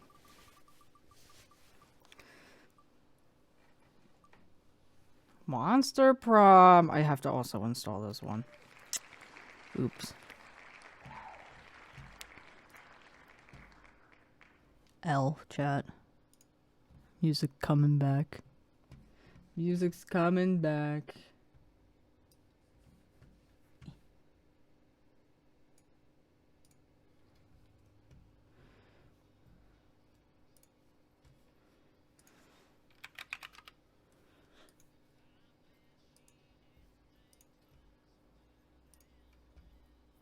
Except a Eula? I don't give a fuck.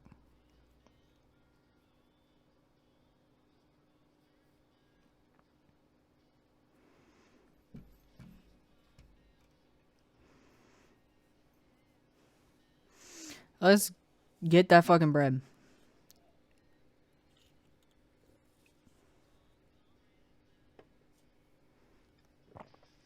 Dick down and downs. Tag teamed up in Tennessee. Ain't no in Austin, but fucked in Boston. And dig down in New Orleans. And me through hell fucking someone else.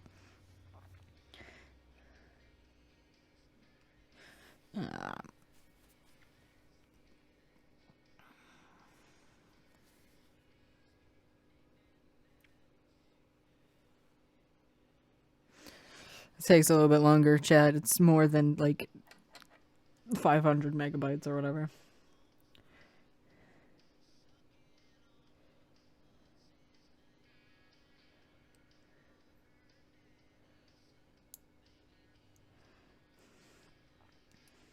We're getting there though.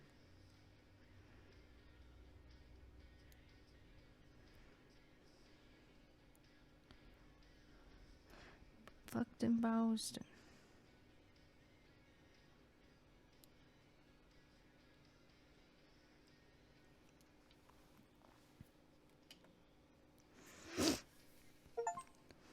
Ba-da-doop.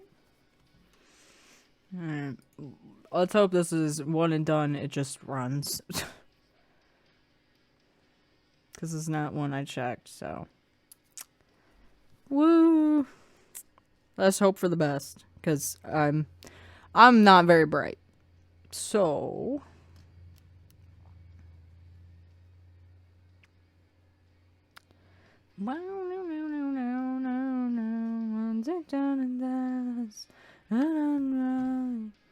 Tag teamed up in Tennessee. Ain't no in Austin, but fucked in Boston. And dick down in New Orleans. No, we're good. It just went. Where is it? There we go. That's still the wheel.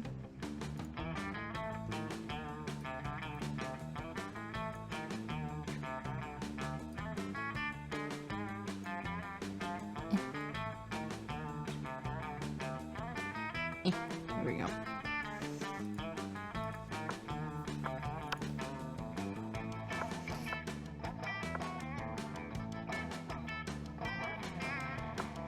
Okay, yeah, blur.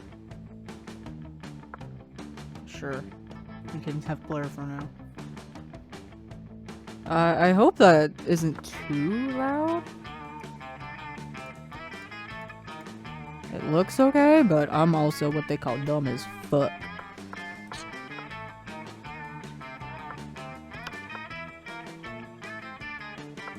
Oh, please, don't make me do it again. Alright, 1 hour. Refresh the timer. Let's go. Yay! There's just me. First turn. Around 30 minutes or around 60? Oh! 60 minutes? Perfect. We can play one full game. Hold on, I got a weird text. I know I have prescriptions ready, thank you. Yeah, some dating sims, it's like the short mode's 20 minutes and the long mode's 6 hours, so. Spooky high school. The sweetest years of our lives. Back then, when we were young and unafraid. Sometimes reckless, sometimes brilliant, sometimes just stupid. But always willing to live life to the fullest. We're on a wild journey to discover who we really were. Who are you? I see people cosplay this one all the time. People get mad about it. Double up time when you have multiple players, that's so fair. I don't know if I want to be the little shadow dude or zombie. Oh, this is a hard choice. He's a good bean? Okay, we'll pick the good bean. Okay. We'll leave the name yellow because that's what it picked. Yeah. Yeah. I'm a boy. Smile. Oh, chat. Oh. Itchy. Oh, ow, it hurt. Oh. Sure thing. Oh, I love you already. I love your voice.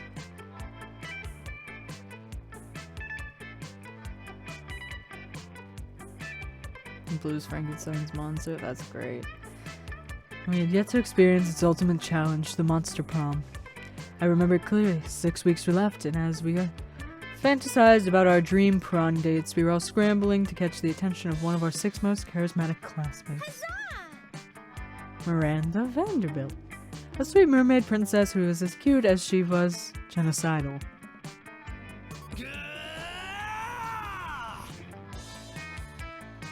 Damien LeVay. That just looks like Ross. Respectfully. A fearless demon with a taste for destruction and a love of fire.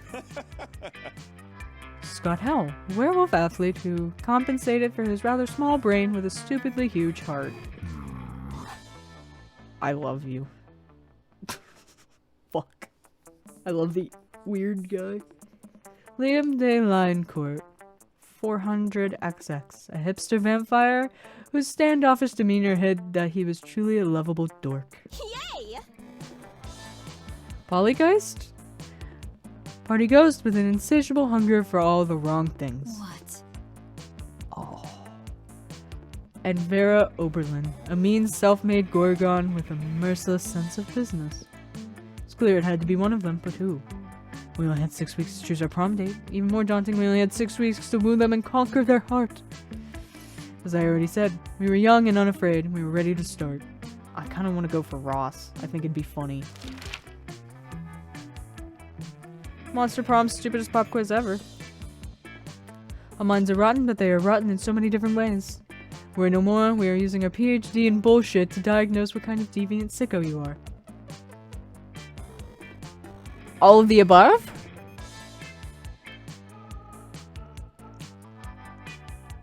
Monster Prom, stupidest pop quiz ever. Now trademarked.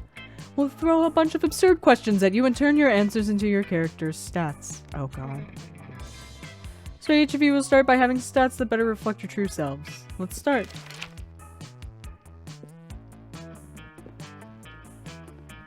Oh god. Democracy is just broken. Thank you, Angry Bear. Would be the best way of choosing the leaders of modern society. Whoever can play the most heartbreaking violin solo wins. Great reality show called America's Next Top President. The candidates compete in all kinds of physical and mental challenges. Voter turnout would increase and we would turn a profit on it. Put all the candidates in an empty room with a wild grizzly bear. Whoever kills the bear should be our president. If everyone dies, then it's obvious. The bear should be our president. I'm worried the bear is gonna get mad at me if I don't pick that one. But I have talked to like 8-Ball about this before, and we agree that a reality show would be funny because we watch Hell's Kitchen. We're like, why don't we just do this for everything? So it's your chance to fix global warming. Go ahead. It's time to be a real hero. I'll lead a mission to the sun in order to invite the sun to the party of its life. We'll have so many hilarious misadventures that the sun will even eventually become cooler.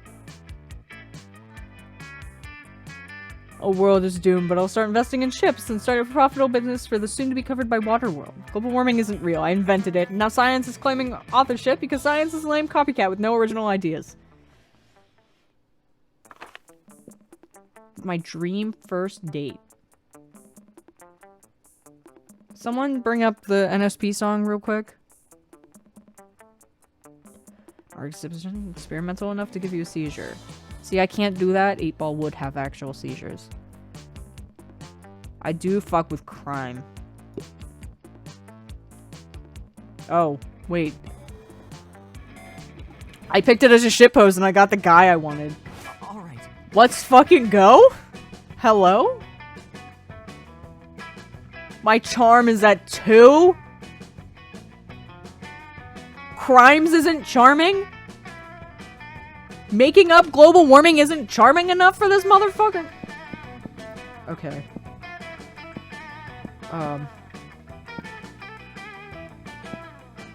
So I assume Big Grizzly Man's in the gym. Where's my love? Why are we going to the bathrooms? Hold tab. Okay. I'm still not quite sure what's happening here. These are the different assets. He's the cool guy, right? So we go to the bathrooms. Oh, what stats do you get when you go? I assume whatever you have the most in is who you get. Or am I training my stats?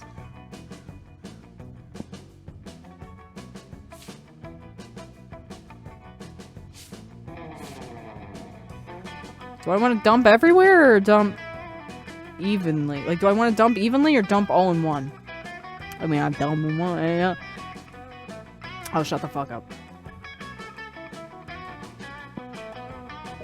Where's money?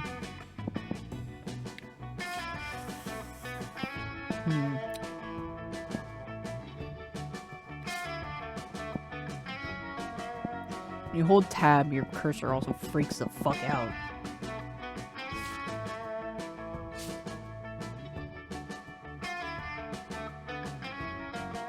We'll go to the bathroom. Alright, well. I accidentally clicked the wrong one immediately. Fucking idiot. Okay. Then an epic dodgeball match takes place. Things seems lost, but you deliver an inspirational speech that fuels your team's spirit. Leading to a spectacular comeback. Clearly a natural born leader. 2+2 charm! That's what I need.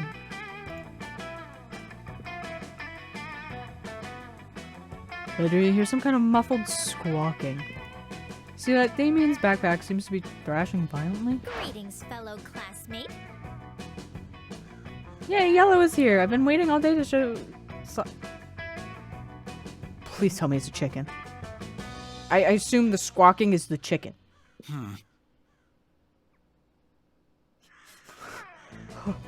Did you ever listen to yourself? Miranda pulls Damien's cock out of his backpack, and the rooster begins preening himself contentedly. Isn't he the sweetest little thing? Can use him for cockfighting. We're gonna be cockfighting.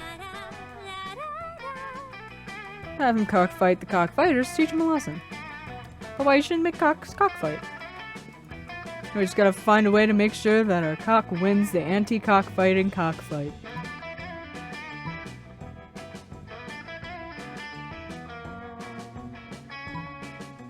Give your cock a cock ring.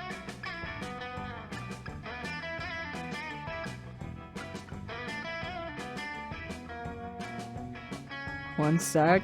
I feel like I should tell Damien to go be a rooster.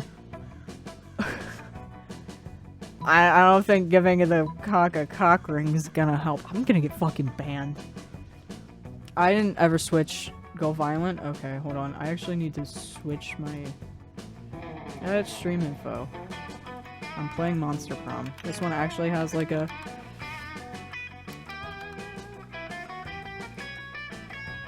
I can actually switch this over.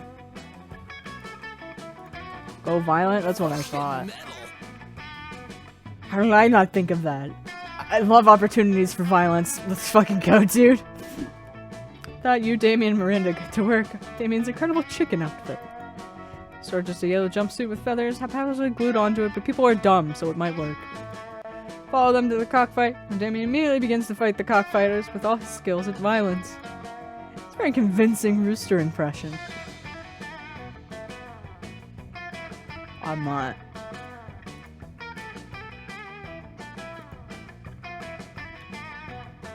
He's just... What the fuck's happening? You're not sure that actual roosters just scream facts about themselves to prove their identities? Damien has won the fight by a landslide. You can tell he's thrilled with his violence, and with you. Plus 2 boldness and 1 fun. My stats are doing great. Alright.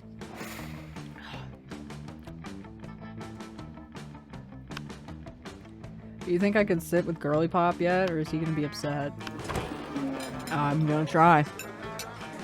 Find Scott and Damien shoveling hot dogs and mashed potatoes into their mouths while Coach cheers them on. Oh, okay. I'm totally gonna fail. Always believe in yourself. This is a wild game. Go, boys, go. Munch your way to victory. Oh, there's no truer sport than an eating contest. Failing's part of the fun. As long as it's enjoyable failing, I'm cool.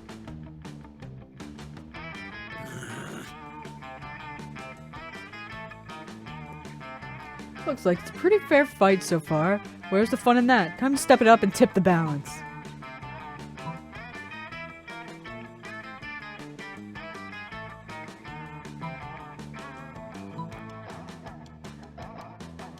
Enhancing Scott.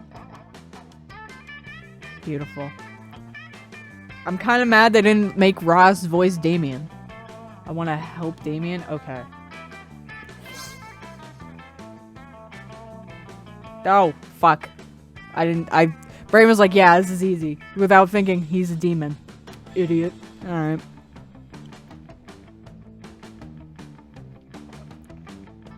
Pull out your bottle of Brother Cataline. Yeah, sure. Father, Son, and the Holy Ghost pepper ketchup and dump it on Damien's dogs. My soul is melting. Yeah, my bad. Embrace youth.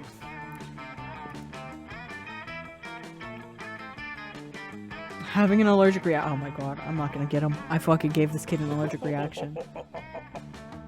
Allergic reactions are just weakness leaving the body, Damien. Keep it up.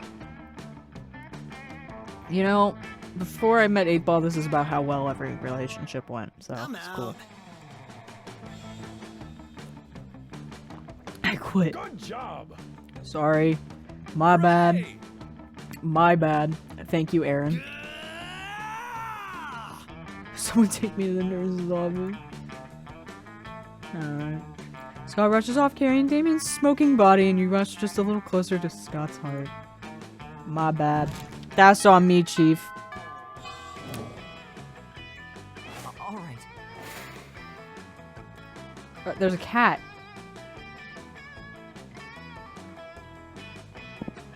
What does the cat do?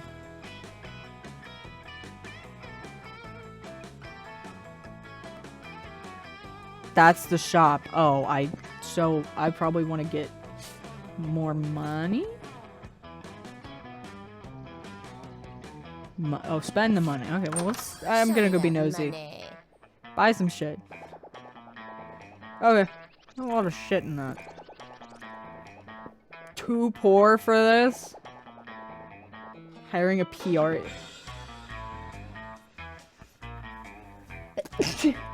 There's event items? Is that Russian? What the fuck? Is that Bob Ross? What's happening?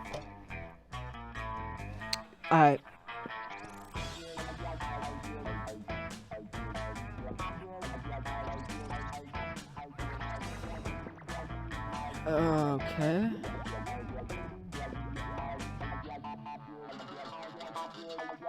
Russian novel with an insightful approach to universal matters such as love and death.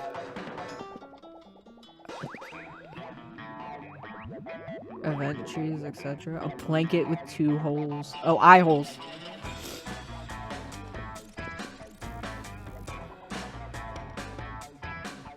Boldness. I assume that's what I want. Okay. Catch you later.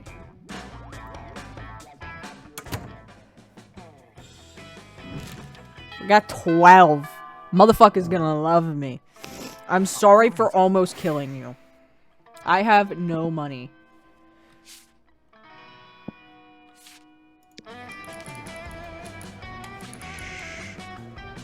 That day, you spend some time on the library's PCs playing some good old online poker. Gambling seems like a stupid and dangerous decision, but who cares? This time is paid off, so fuck it. Game plus 2 money. Okay. After you're counting and recounting your money, hoping to find an extra dollar, when suddenly... Isn't it shiny?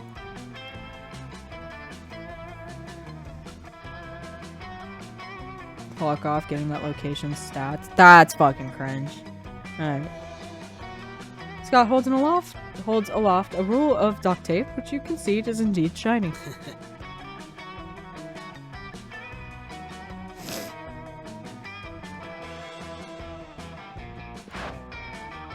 Hello!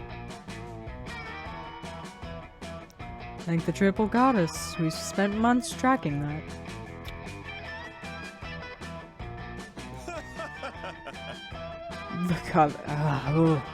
Covering me. Covering me. You know what? It's a we'll workshop that. We have a thing, and it's our thing, and it's the best thing, and it's ours. Save the world. That's the duct tape of retribution. Only adhesive that can hold Balthazar the Destroyer, whom we must detain in order to save the world. Saving the world is good. It's like it because it's a cool shiny thing. You can have it. Just making that shit up because they want to take the cool thing from us. Obviously fake. Why have I never heard of him? Buffy the Vampire Slayer Time Trope. Oh, beautiful. We had a 3-hour-long lecture on Balthazar the Destroyer in homeroom yesterday. Must be lying. I think we would have remembered that. Always the same with you.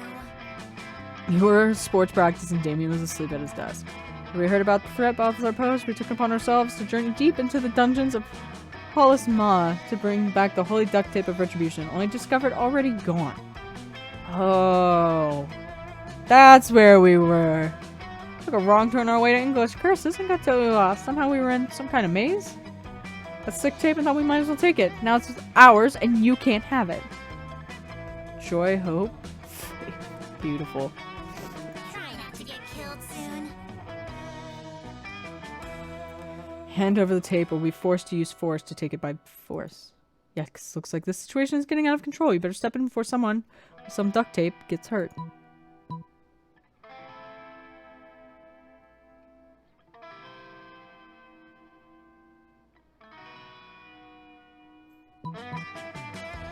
Damien can have it. Octopimp, beautiful. Scotch FFA, cut that out. Now who's making things out? Well, the ridiculous, stupid, far-fetched. This article says that the Scotch tape of hey, cut that out totally absolutely exists and actually 3 times as powerful as the duct tape of retribution. Impressive. Who would have thought?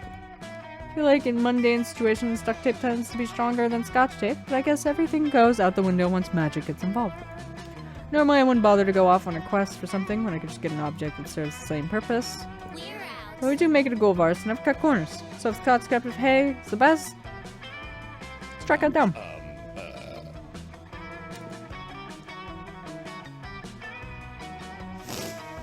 Absolutely 100% made up a magic artifact that just happened to be real. Coven is searching for that instead. We get to keep the shiny thing. Yes, Scott, we get to keep the shiny thing. Thank you, Aaron. Like how you lied to get what you wanted. That's hot. Yeah, it is. Date me.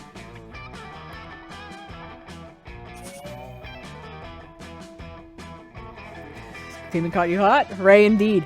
Yeah. +2 smarts, +1 fun. Scott and Damien's admiration and appreciation. I'm gonna somehow accidentally win them both. Accidentally. Give me the demon child. All right. Where's my lover? I shop. I'm still broke.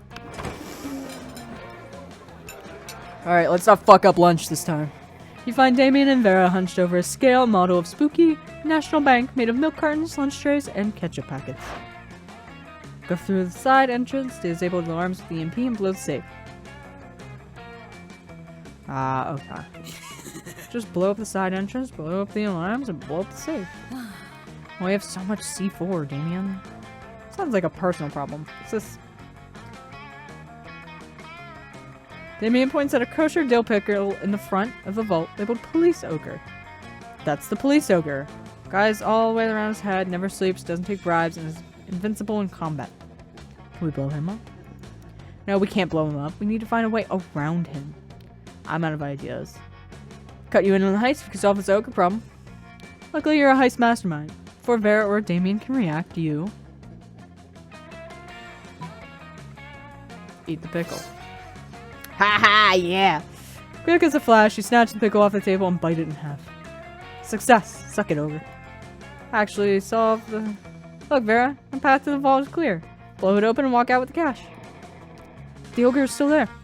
Map doesn't lie, Vera. I see no ogre. Why don't you two just rob the bank then? Focus on my illegal drug trade.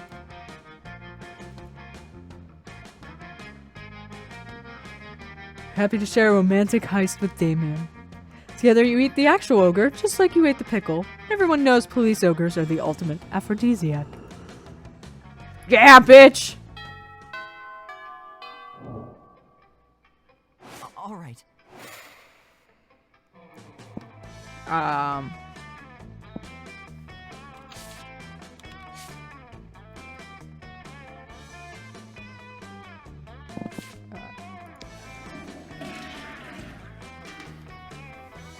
That day you skip class and just hang out in the bathrooms because you respect no authority. They're brushing my hair. Check going on. Guess some people just want to watch the world burn by skipping class and hanging out in the bathrooms. Give +0 shits, but you gain +2 boldness. Of course, no trip to the bathroom would be complete without running into a group of your classmates doing something stupid. More Damien, my beloved. Damien, you're the worst. I know. She meant that in a bad way. Should we just have to set fire to our entire deck of cards? I don't know. Deck of cards have to keep dealing me shitty hands? What a fucking mood.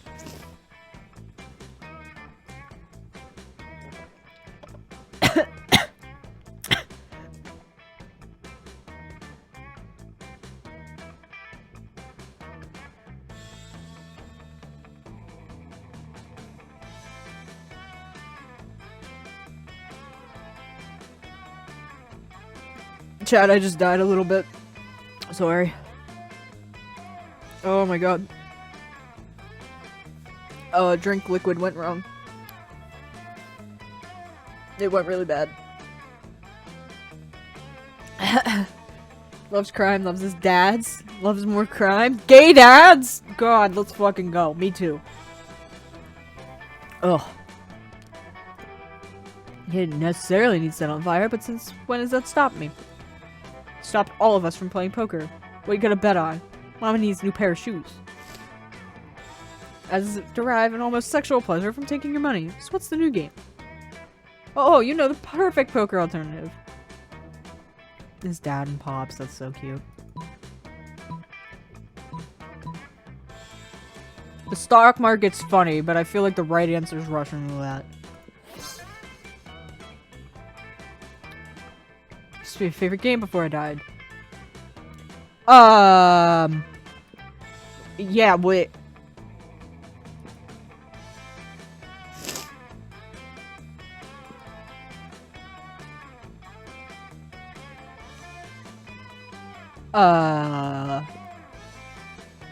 Guess Vera and I split the money? I'll go for... How you ever died is a mystery to me. Alright, sure. You decide to get out of the bathroom to avoid any further ricochet. From the gunshots echoing behind you, it seems your friends are all delighted with your suggestion. Game +2 fun, +1 smarts. Polly's that was something. All right. I have no bitches.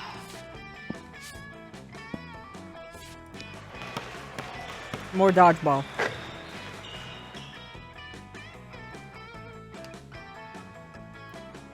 Many people fall during the battle. Can't take any more. Valiantly go straight to the other team's leader and start negotiations. After hours of intense diplomacy, commit to an agreement. An unexpected twist. Plus 10 righteousness, but this game is so wrong in so many ways that you would be lucky if you could do anything with that. And plus 2 charm.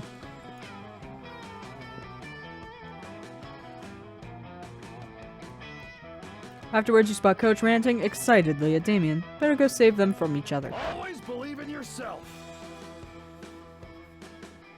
Sorry, chat.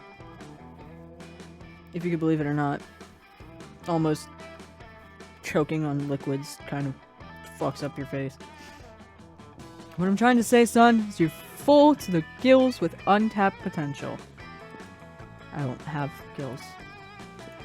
And whatever you breathe with, what you're full up to. Lungs? Sure, your lungs are full of untapped potential. I know what they say. I don't. Untapped potential is like untapped maple syrup. Just sits in your lungs where it can't go on anyone else's pancakes. Please don't goo your untapped potential onto my pancakes. What does this have to do with me creating a super special custom workout? Your potential, we gotta tap it. Design a workout that strengthens your specific skills. Then this will still be a really dumb conversation, but it's also an opportunity for you to bond with Damien. So you suggest...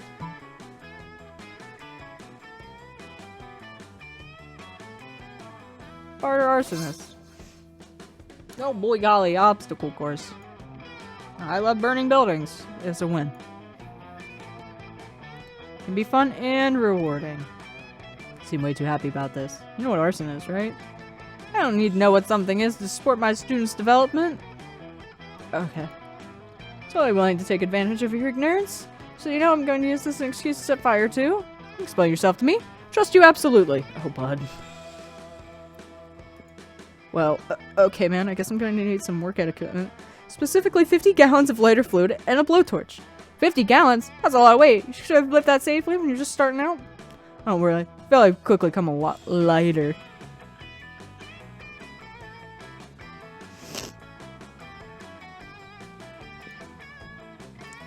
You and Damien cackle maniacally. Spot to set fire to the gym. Again. Plus 2 fun and 1 for creativity. This man's adorable. I love it here. All right. More heisting? Pharaoh sitting in front of a pile of money instead of food as usual. Comes over and drops his own money pile on the table. Also some organs. Oh, not bad. Rejected swamp creature slumps over the table and adds some money to Pharaoh's pile. This is what people throw at me to get me to stop punching them. This is what people throw at me to keep me from revealing what kind of porn they're into. But I agree. Money is only secondary. Frowns on their faces, their own reward.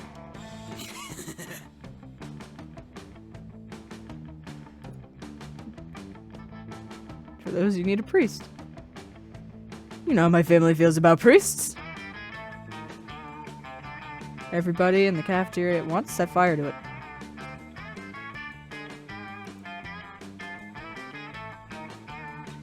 Okay, I was... Fire. Great. Yeah. Oh god. Just setting the fire, building on fire real quick. What about the rest of the plan? There was a plan? Not anymore.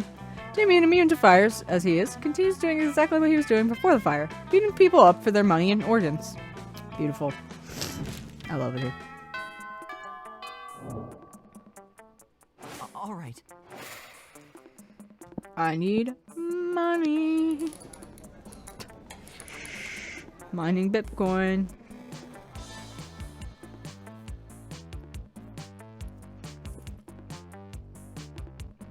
No, I don't know how it works anyways. Plus 2 Bitcoins. Equal to $2 million. 2 monster dollars, so... Oh. The economy's in shambles. Doing your thing when a wild Damien appears. Hey, Gabo. I almost said gamer. I mean... I don't know what the fuck I'm doing. Whatever. My gay man. Hello. No, I don't have anyone else. Walking's for losers. Fair. Drove my motorcycle through another Sunday school picnic. God damn it. Take any lame-ass mount. Best creature in hell. Brainstorm. The answer in the next 10 seconds of putting a bit in your mouth and right. Do I have to answer? Hello?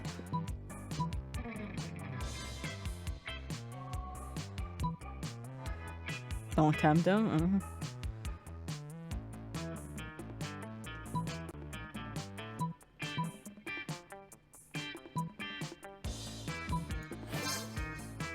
Judas, yeah. Sniper fire? Yeah. Fucking metal. Definitely the worst creature in hell. Yep. Just because it's real. Research the war on goats, bear, beach, smarts, and boldness. I don't know, that just sounded right. They're like, oh, fucking bile spitting demon creature, or the goat. And I'm like, oh, goat. I still have like no charm.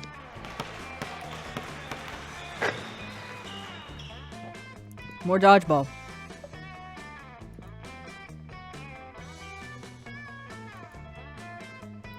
It's the most epic wink ever.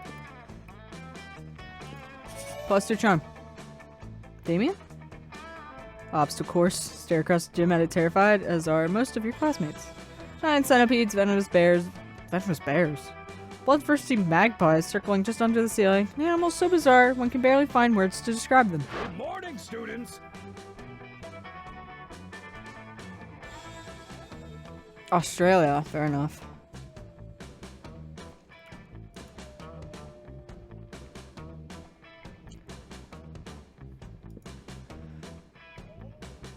What is that abomination over there even called? Platypus. Fair enough. Drag it to hell. The world has never seen such horror. That's fair. Don't just stand there. Show them what you got. Clear the court.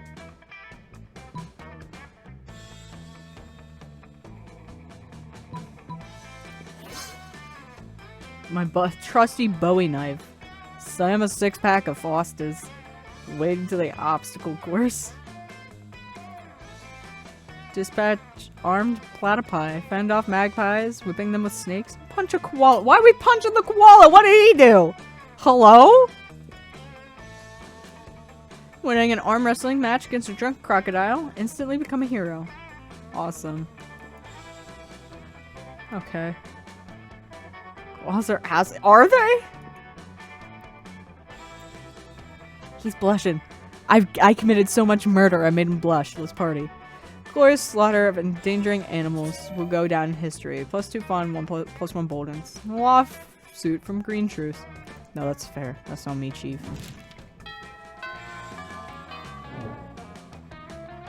All right. Where are you? And bring a gun to a bazooka fight. I can leave. Best flasks? Best content. Okay. Oh, that's a cute outfit. Drop bears for a reason. Apparently, I don't know anything about koalas, so. Our little astral flasks of alcohol openly allowed in the school cafeteria. Are there no rules? Apparently not, because Polly starts setting a series of flasks down on the table. This beer, WC wine, whiskey, ethyl alcohol, the soul of an infant, weak, radioactive absinthe, fire, little poor life choices. That's my flask. Poor life choices. This one has another smaller flask in its guide. It's the ultimate flask. That's fuck. Probably go on like this forever. Can cut in. Craziest thing of all. Carefully about whom you want to impress with your flask contents. Ancient Genie grants 3 wishes. Ultra whiskey. Can only get 2 bottles of the best purest whiskey. Make them. That's cooler. Sorry.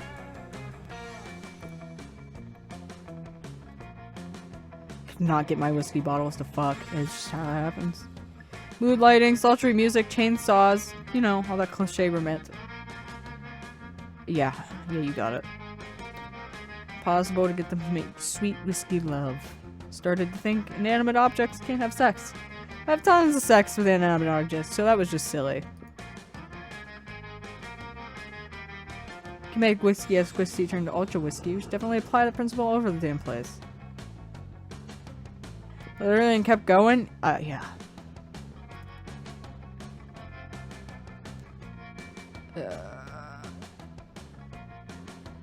She's just going off. Well, probably doesn't need to worry about handling it, because there's no way you can pull that insanity off. But yay, for plans with Polly? That's autism. I'm just saying. All right. Oh, I can't make money. Bitch.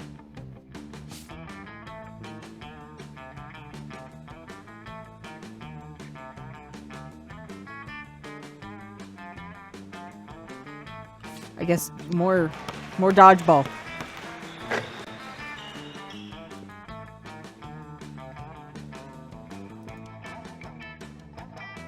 Throwing the ball. -5 mercy, a stat that might be useful in Monster Prom sequel, but isn't now. +2 charm. L. Team is down to you, Damien. Oh god. Titanic. Drop money in the next game and only have 5 stats. That's fair. Your team has all the balls except for the one you're holding. No, Damien. Gotta fight with love. Only accidentally hit people in the face. Not much skill. You have some sort of secret dodgeball trick hidden up your ass. Actually, you do! Take a deep breath and bust out your ultimate technique.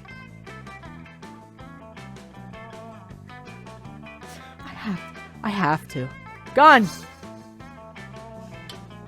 Ah yes, the most powerful dodgeball technique of them all. Gun. You draw your weapon and fire wildly at the opposing team. They all try to take cover behind their dodgeballs, but dodgeballs are made of rubber, and therefore, terrible cover.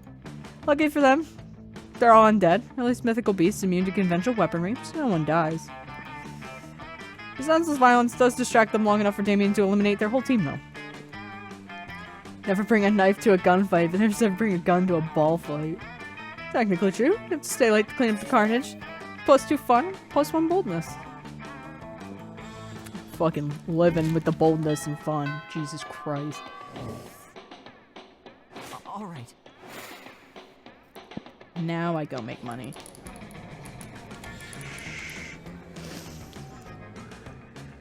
Oh, hold on, itch. Today you spend some time on the library's PCs sending malicious spam emails in the hopes of stealing other people's money. Doesn't sound very nice, but who's really the one to blame if they respond to such a blatant scam? Lose -10 karma. Which isn't a stat in this game, so who cares? +2 money. Truly real sight. Baron and Damien are sitting behind a PC, speechless. Fucking metal. You just rig an election amid... You can't say that.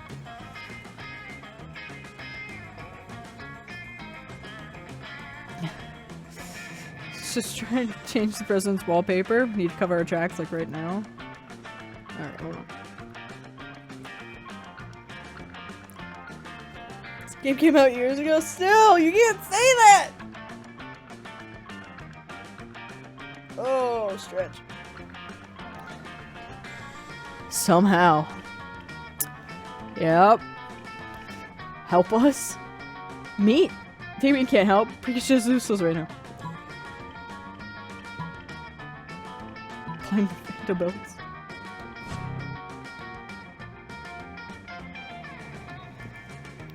Predict that they would roll with it. You spot Miranda's father giving a speech. It connects to Midwest. No idea where it is. We're keeping it. I'm sorry. I'm not very bright. Could have sold the Midwest to the Middle East. Cost me a lot of cash. What in the world would you call a combination of the Midwest and the Middle East? Nice 2 fun, -1 smarts. I'm already dumb as hell. I gotta go get my smarts. All right. Hello, husband. Hefting a bowl of mashed potatoes will probably sadly pass his hand through the same. We have to get a food fight start. Just start throwing shit. Can't throw any food because my stupid ghost hands. Plates, mirrors, antique furniture. Sure. I want food. Put the food on plate. Or I was trying to be more political. Not political. Strength is hitting things. My strength is being unbelievably hot all the time. Fair enough. So the cafeteria. No, not again. It's just arson. Why do I always jump straight to arson? It's hard to watch them struggle through this by themselves, so you step in with an idea of your own.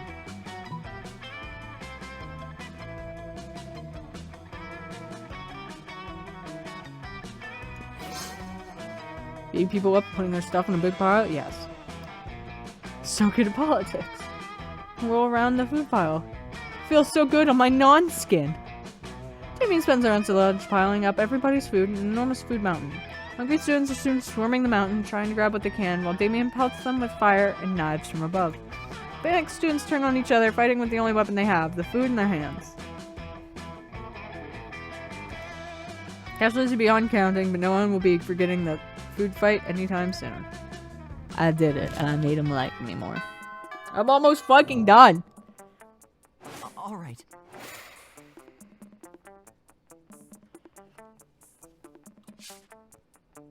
You're in the fucking place I need to be again, asshole.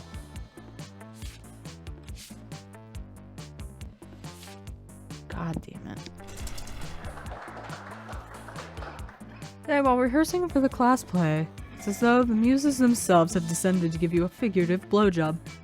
Your performance is intense and inspiring. Be remembered for generations, which is pretty rad by high school play standards. +2 creativity. See Damien beating the piss out of a goblin, like he always does when he's depressed. Go over and ask him what's up. Heir to the throne of hell thing. Bumming me out. Being a prince of hell. And I hate being a king of hell even more. How am I supposed to rebel against authority when I am the authority? And beating the piss out of this goblin is cheering me up. Damien continues to beat the piss out of the goblin. Sword clearly isn't in it.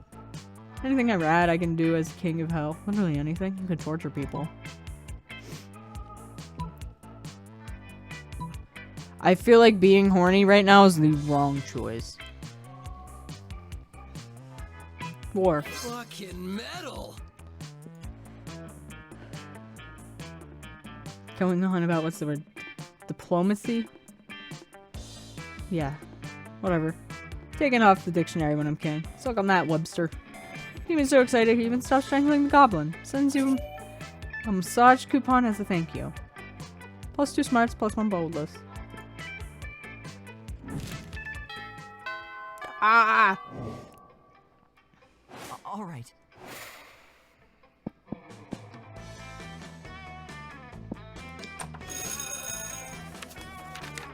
That you listen to your elders and learn valuable lessons. Sometimes, after all the monster nonsense and dating gimmicks, you forget that attending class is supposed to be the primary activity at this high school. He wants to say shit. Little dude's got shit to say. Hell yeah.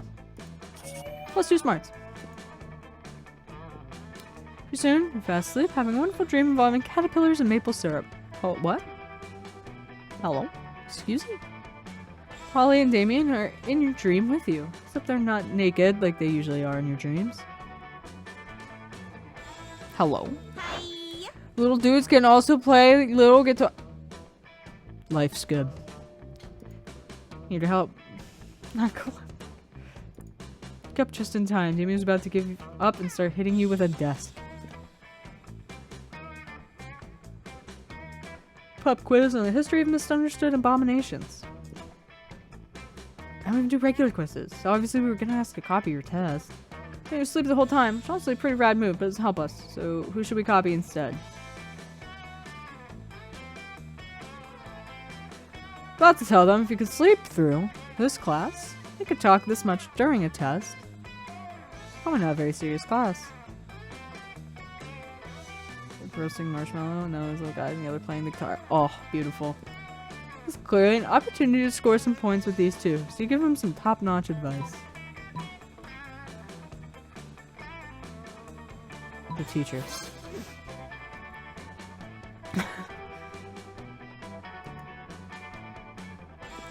I'm hella distracting. Party hurricane. Equal parts mosh pit, striptease, and house fire. I had no trouble getting the answers. Doesn't even really matter though, because after Polly's performance, the class is canceled for the rest of the week. Nothing bad happened. Okay. Given today's events, you're inclined to agree. +2 fun, +1 boldness.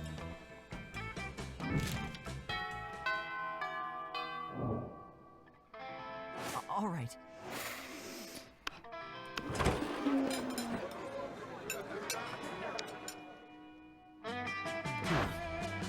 This is the one for killing people, right? Disgraceful. Butter dagger. So unseemly to use it on me. Supposed to use this scrawny looking knife to kill a dude? No, if you simply must kill someone mid-meal, it's customary to use the fish knife. Merfolk court silverware, after all. Tiny thing? Might well wait for my victim to die of old age. Usually how it's done in my kingdom, yes. Not her poison. This is ridiculous. Which knife would you use to kill a guy? Don't say the fish knife. Blades to kill people? Scoop out their eyes. Smile. Why didn't I think of that? When the only tool you have is a knife, every problem looks like a problem you should stab with a knife. Thank you for opening my eyes to the world of silverware-related murder. Which spoon? This is very important. Teaspoon? Dessert spoon? Caviar spoon? No. Soup spoon. The one with all the jagged edges on it. The murder spoon? Of course not. That's for hardboard. Sure. Jimmy nods thoughtfully, pockets the spoon when Miranda is not looking. Looks like this school's about to get a lot messier. Yeah, gamer. All right. Well, shit. Last one. Bathrooms. Thank you. You don't put paper on the toilet seat before using it. Crazy bastard. +2 boldness. Stop. I guess with a slight chance of STD.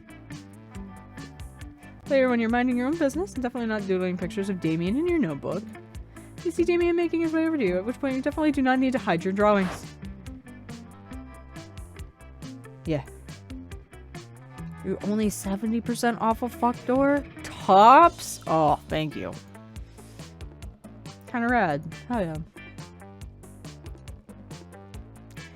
Nothing as intense or rad as intentionally sticking needles into yourself.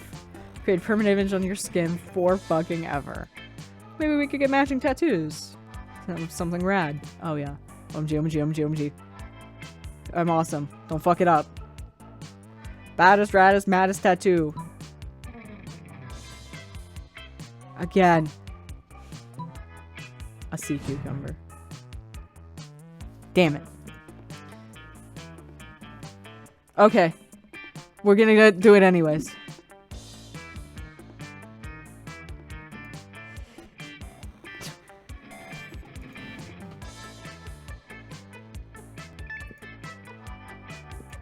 It's just a cucumber in the shape of a miscommunication. Damien is displeased and immediately scrubs this new tattoo off using your face. That's fine. Mine's 2 smarts and -1 charm. Fuck it. No, it's fine.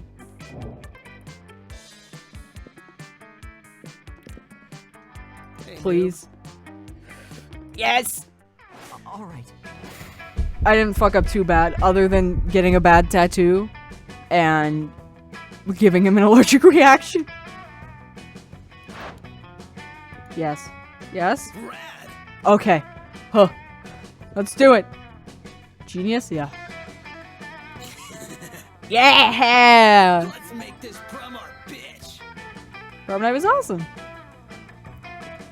Damien reflected on the fucked up misadventures you had over the past few weeks. Definitely become your worst self. Good laughs, good clues. I'm definitely going to hell. Stayed silent for a bit after that. You know what? I see no problem with that. Tiny hat, yeah. This one's got a little bow tie down here. Best night ever. Jesus fucking Christ.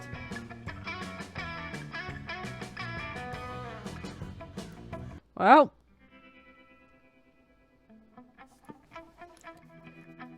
Oh, itch. It's a lot of game. Yeah, Jesus. 6 weeks were maybe the most epic and absurd weeks of our lives. Monster Prom, we kept living our lives, falling in love, battling for friendship, and learning about who we were and who we could be. You know what? Like it always does, life happened, and it was wonderful. Coach saw his bright students grow and become successful and marvelous people. Someone spotted him recently watching the sunset with a manly tear on his cheek, probably reflecting on the miracle of youth. The Eldridge girl? Oh, fair enough. He even became an interior designer specializing in torture machines. Okay. Folk called his products the refined marriage between macabre and chic. All his drug cooking skills proved useful, became a chemist for the pharmaceutical industry. Free time, she still cooks the real shit. Greatest inventions so far, watermelon flavored ecstasy, nothing called Alice dope. 6 weeks, Monster Prom seemed larger than life, then it was gone just like that. Battle for Monster Prom might have ended then. There are plenty of battles left in the war called youth. Once again, we were young and unafraid, ready to start.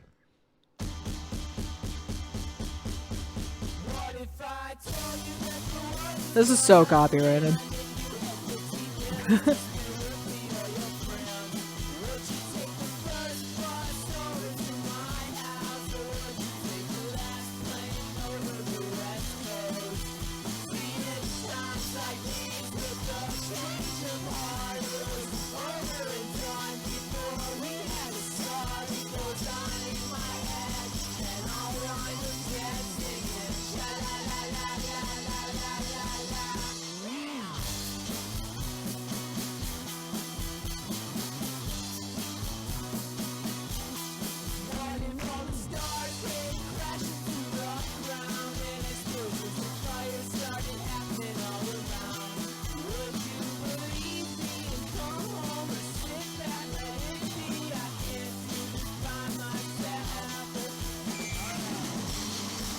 Orgy planner.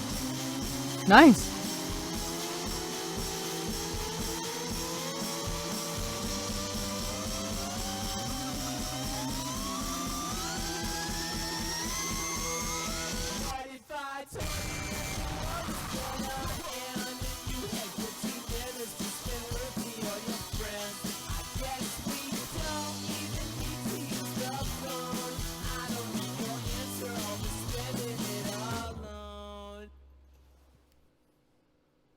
Oh, that's so cute. You invite everybody to prom? That's funny. Alright. Quit. We did it. We played the Prom of Monster.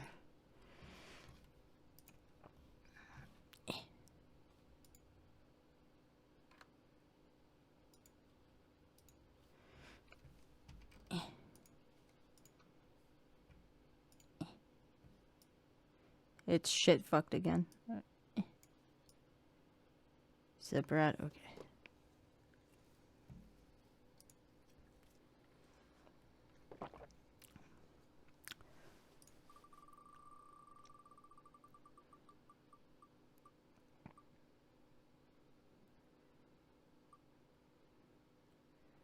Love in the Valley.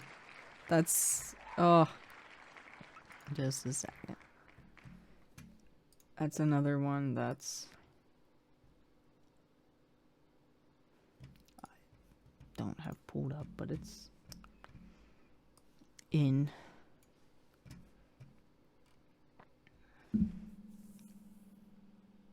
Come on, brain. Browser. There's a word.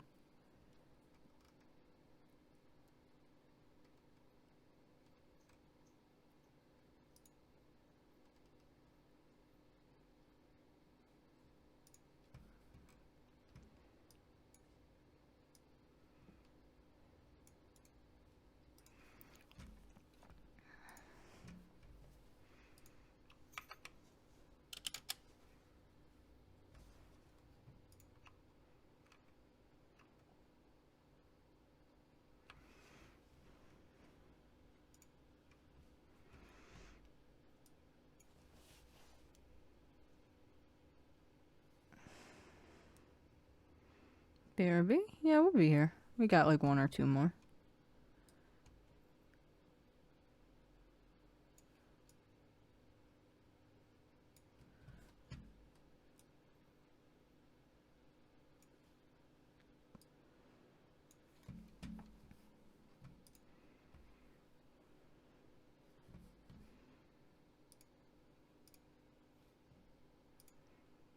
I know.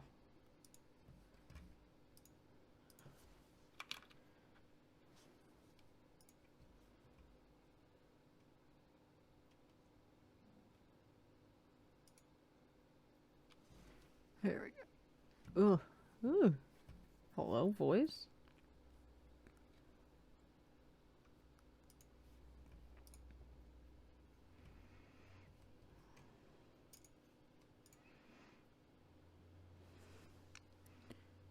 Alright. Let's get that bread. Oh, God.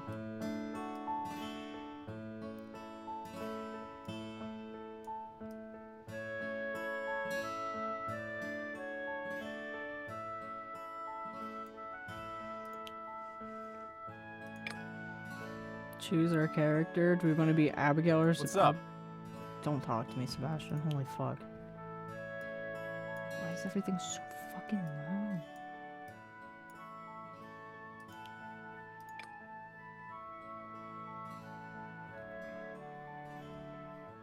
Okay, I can go to the town and that's it. Beautiful. Hi, Sebastian. Where is everybody?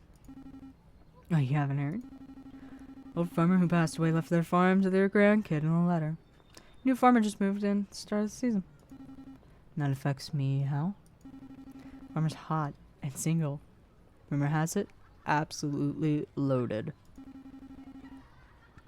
How the heck are they loaded if all they do is sell turnips? No idea. Nobody knows a lot about them. Kind of like a cryptid. Rarely in town, keeping to themselves. Sounds a lot like me. Sounds a lot like you, huh? Oh, that's what I thought too. This is why Sam's my best friend. I don't know. Can't be too much like me if they want to work in the fields all day. Sounds like a nightmare. Who'd willingly move to Stardew Valley? No idea. They're that socially awkward, but they haven't made many friends in town yet. And you know, flower dance is coming up. Ugh, don't remind me. Fear my mom makes me go to the damn dance. It's so childish. Frankly, it's just embarrassing now to dress up in front of mom and do the same steps with people I've known since I was in diapers. Totally ask the farmer. Wait, what? Come on.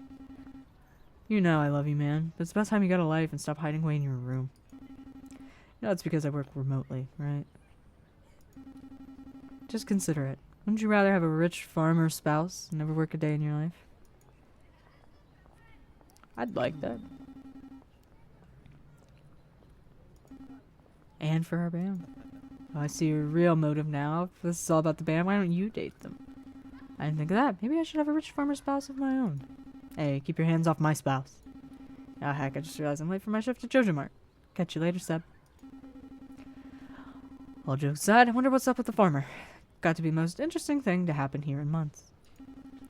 Really annoying to have a bunch of strangers trying to get to know you. Ah, heck, I'm gonna be one of them too now, aren't I? Oh fuck, 4 days. Oh god.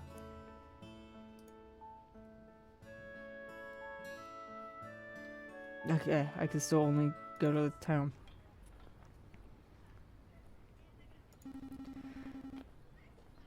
You see someone giving a Joja Cola. Alex a Joja Cola near a request board. Alex. Who's he with? Thanks for this. Overalls, hat, dirt. The farmer. Of course he meets the farmer before me, figures. New farmers were so handy to have around. Everyone knows that. Whatever, loser. See you around, farmer. What a jerk. Oh crap, the farmer. Sorry about that. I'm Sebastian. I'm guessing you're the new farmer in town, yeah? Right. Guess that was pretty obvious from your clothes. Not that I should just assume. What I mean is... Never mind. That was so smooth, idiot. What was that about with Alex? I mean... You work in the request board? Really? Well, I could maybe... No, what am I thinking? Yeah. Give you a request? Is this weird? This is weird, isn't it? Feels like it's kind of weird. Oh, okay, let's see. Oh, how about some quartz? I've been meaning to ask Abigail or anything, but I keep forgetting. Farmer digs through their backpack and retrieves some quartz.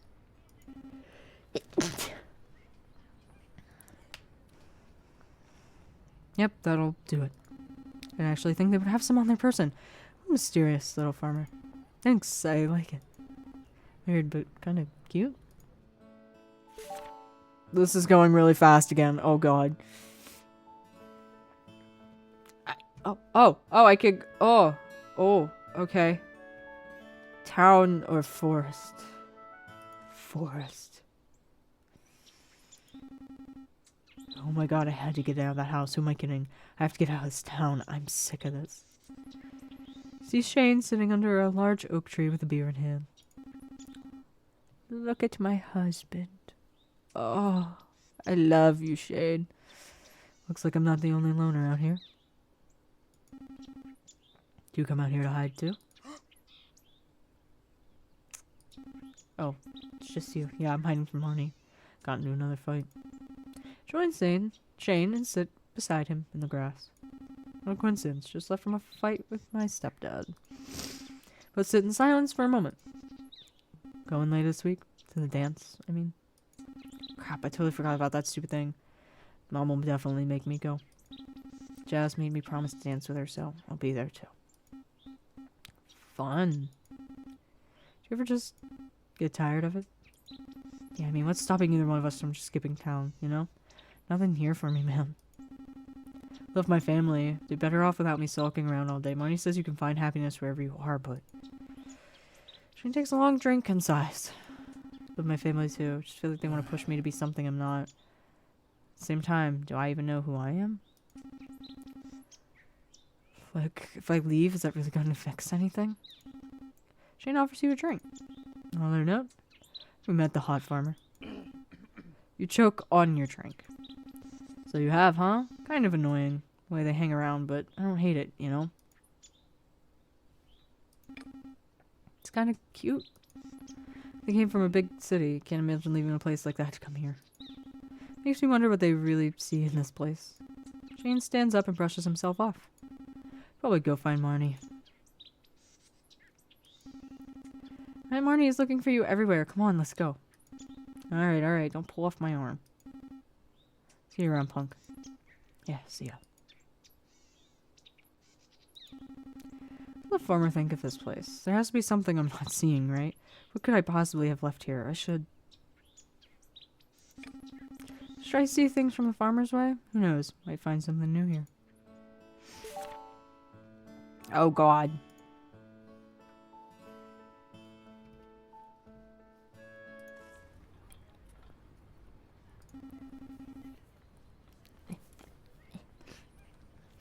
Where's the farmer? I thought I saw them come this way.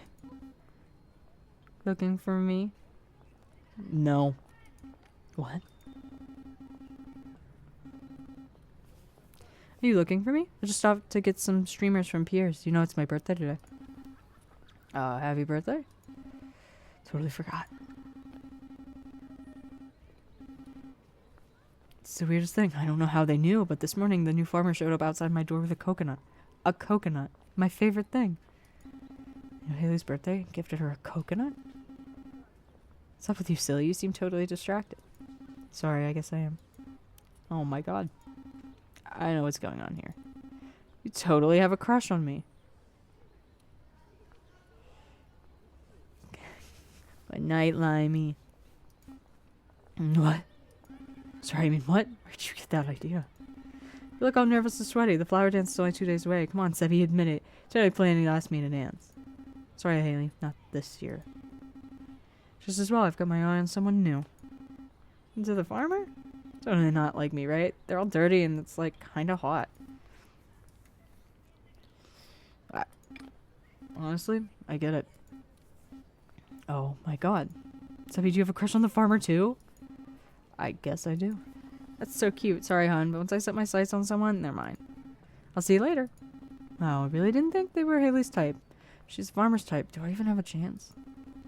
Can't let her get in my head like that. The dance is in 2 days. Focus, This is really fast.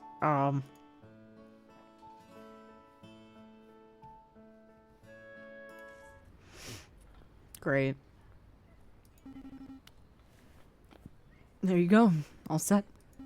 Thanks again, Pierre. These strawberries look fantastic. They'll make an excellent jelly. They are stocking up for the festival tomorrow. Sebastian, you bet. I just finished the last of my shopping. Reddest strawberries I've ever seen. Aren't they? They're growing right here in the valley. Quality of produce of Pierre's has skyrocketed since the new farmer moved in. The farmer? Yeah, the new farmer. They're really great for the local economy. Great for the whole community. I've never seen Pelican Town warm up someone so quickly. They'll have their pick of partners at tomorrow's dance. What? I mean, what did you hear? One of the perks of being a bartender. I hear all the gossip in the valley. Your friend Sam stopped by the saloon last night. He's planning to ask the farmer to dance. Sam? Can't believe this. Did I overstep? What's wrong? Honestly, I have a bit of crush on the farmer. I was planning to ask them to dance myself. You got a bit of competition? Didn't know Sam liked them too. Maybe it's not my business, but I don't think you have much to worry about. Sam is impulsive and immature. That's one way to put it. If you want to ask the farmer to dance, you should. Don't let anyone else decide for you. You're right, Gus. Of course I am. It's another bartender perk. I always give the best advice. See you tomorrow. Good luck, Sebastian. Yeah, see you. Just work up the courage. This is really fast. I don't know if I'm as much of a fan as the other ones. Oh, look at him in his little shirt. Finally here, a day of flower dance. You've been thinking about this all week. This farmer, they look fantastic. Nice chance. Go for it. Hey, farmer. Would you like to dance with me? You have your sweaty palm on your pants before offering your hand to the farmer. They take it happily, lead you both to the flower dance. They're surprisingly good at this. Sam and Abigail hoot and holler from the side. The meadow, your bush deepens, but it doesn't matter. You gladly go through all again to be with the farmer. As time goes by, you and the farmer fall deeply in love until finally they give you a mermaid's pendant. You move to their farm, live many, many happy years as their husband. You did it. You won the heart of the farmer. Brother, I didn't do anything. What? That kind of was not good. Okay. Just gonna... That was something. Alright. I'll be honest, chat. I think I'm gonna have to end here. I'm having a time right now, and I think I just need to breathe a little bit and relax. I'm sorry it was so short. I definitely would like to do something like this again with more games. So I'll get a wheel going for something else, and we'll do that. I think it could be fun. Really appreciate everyone who stopped by for Valentine's Day. I know it's a busy day. I appreciate it a lot. Doo-doo.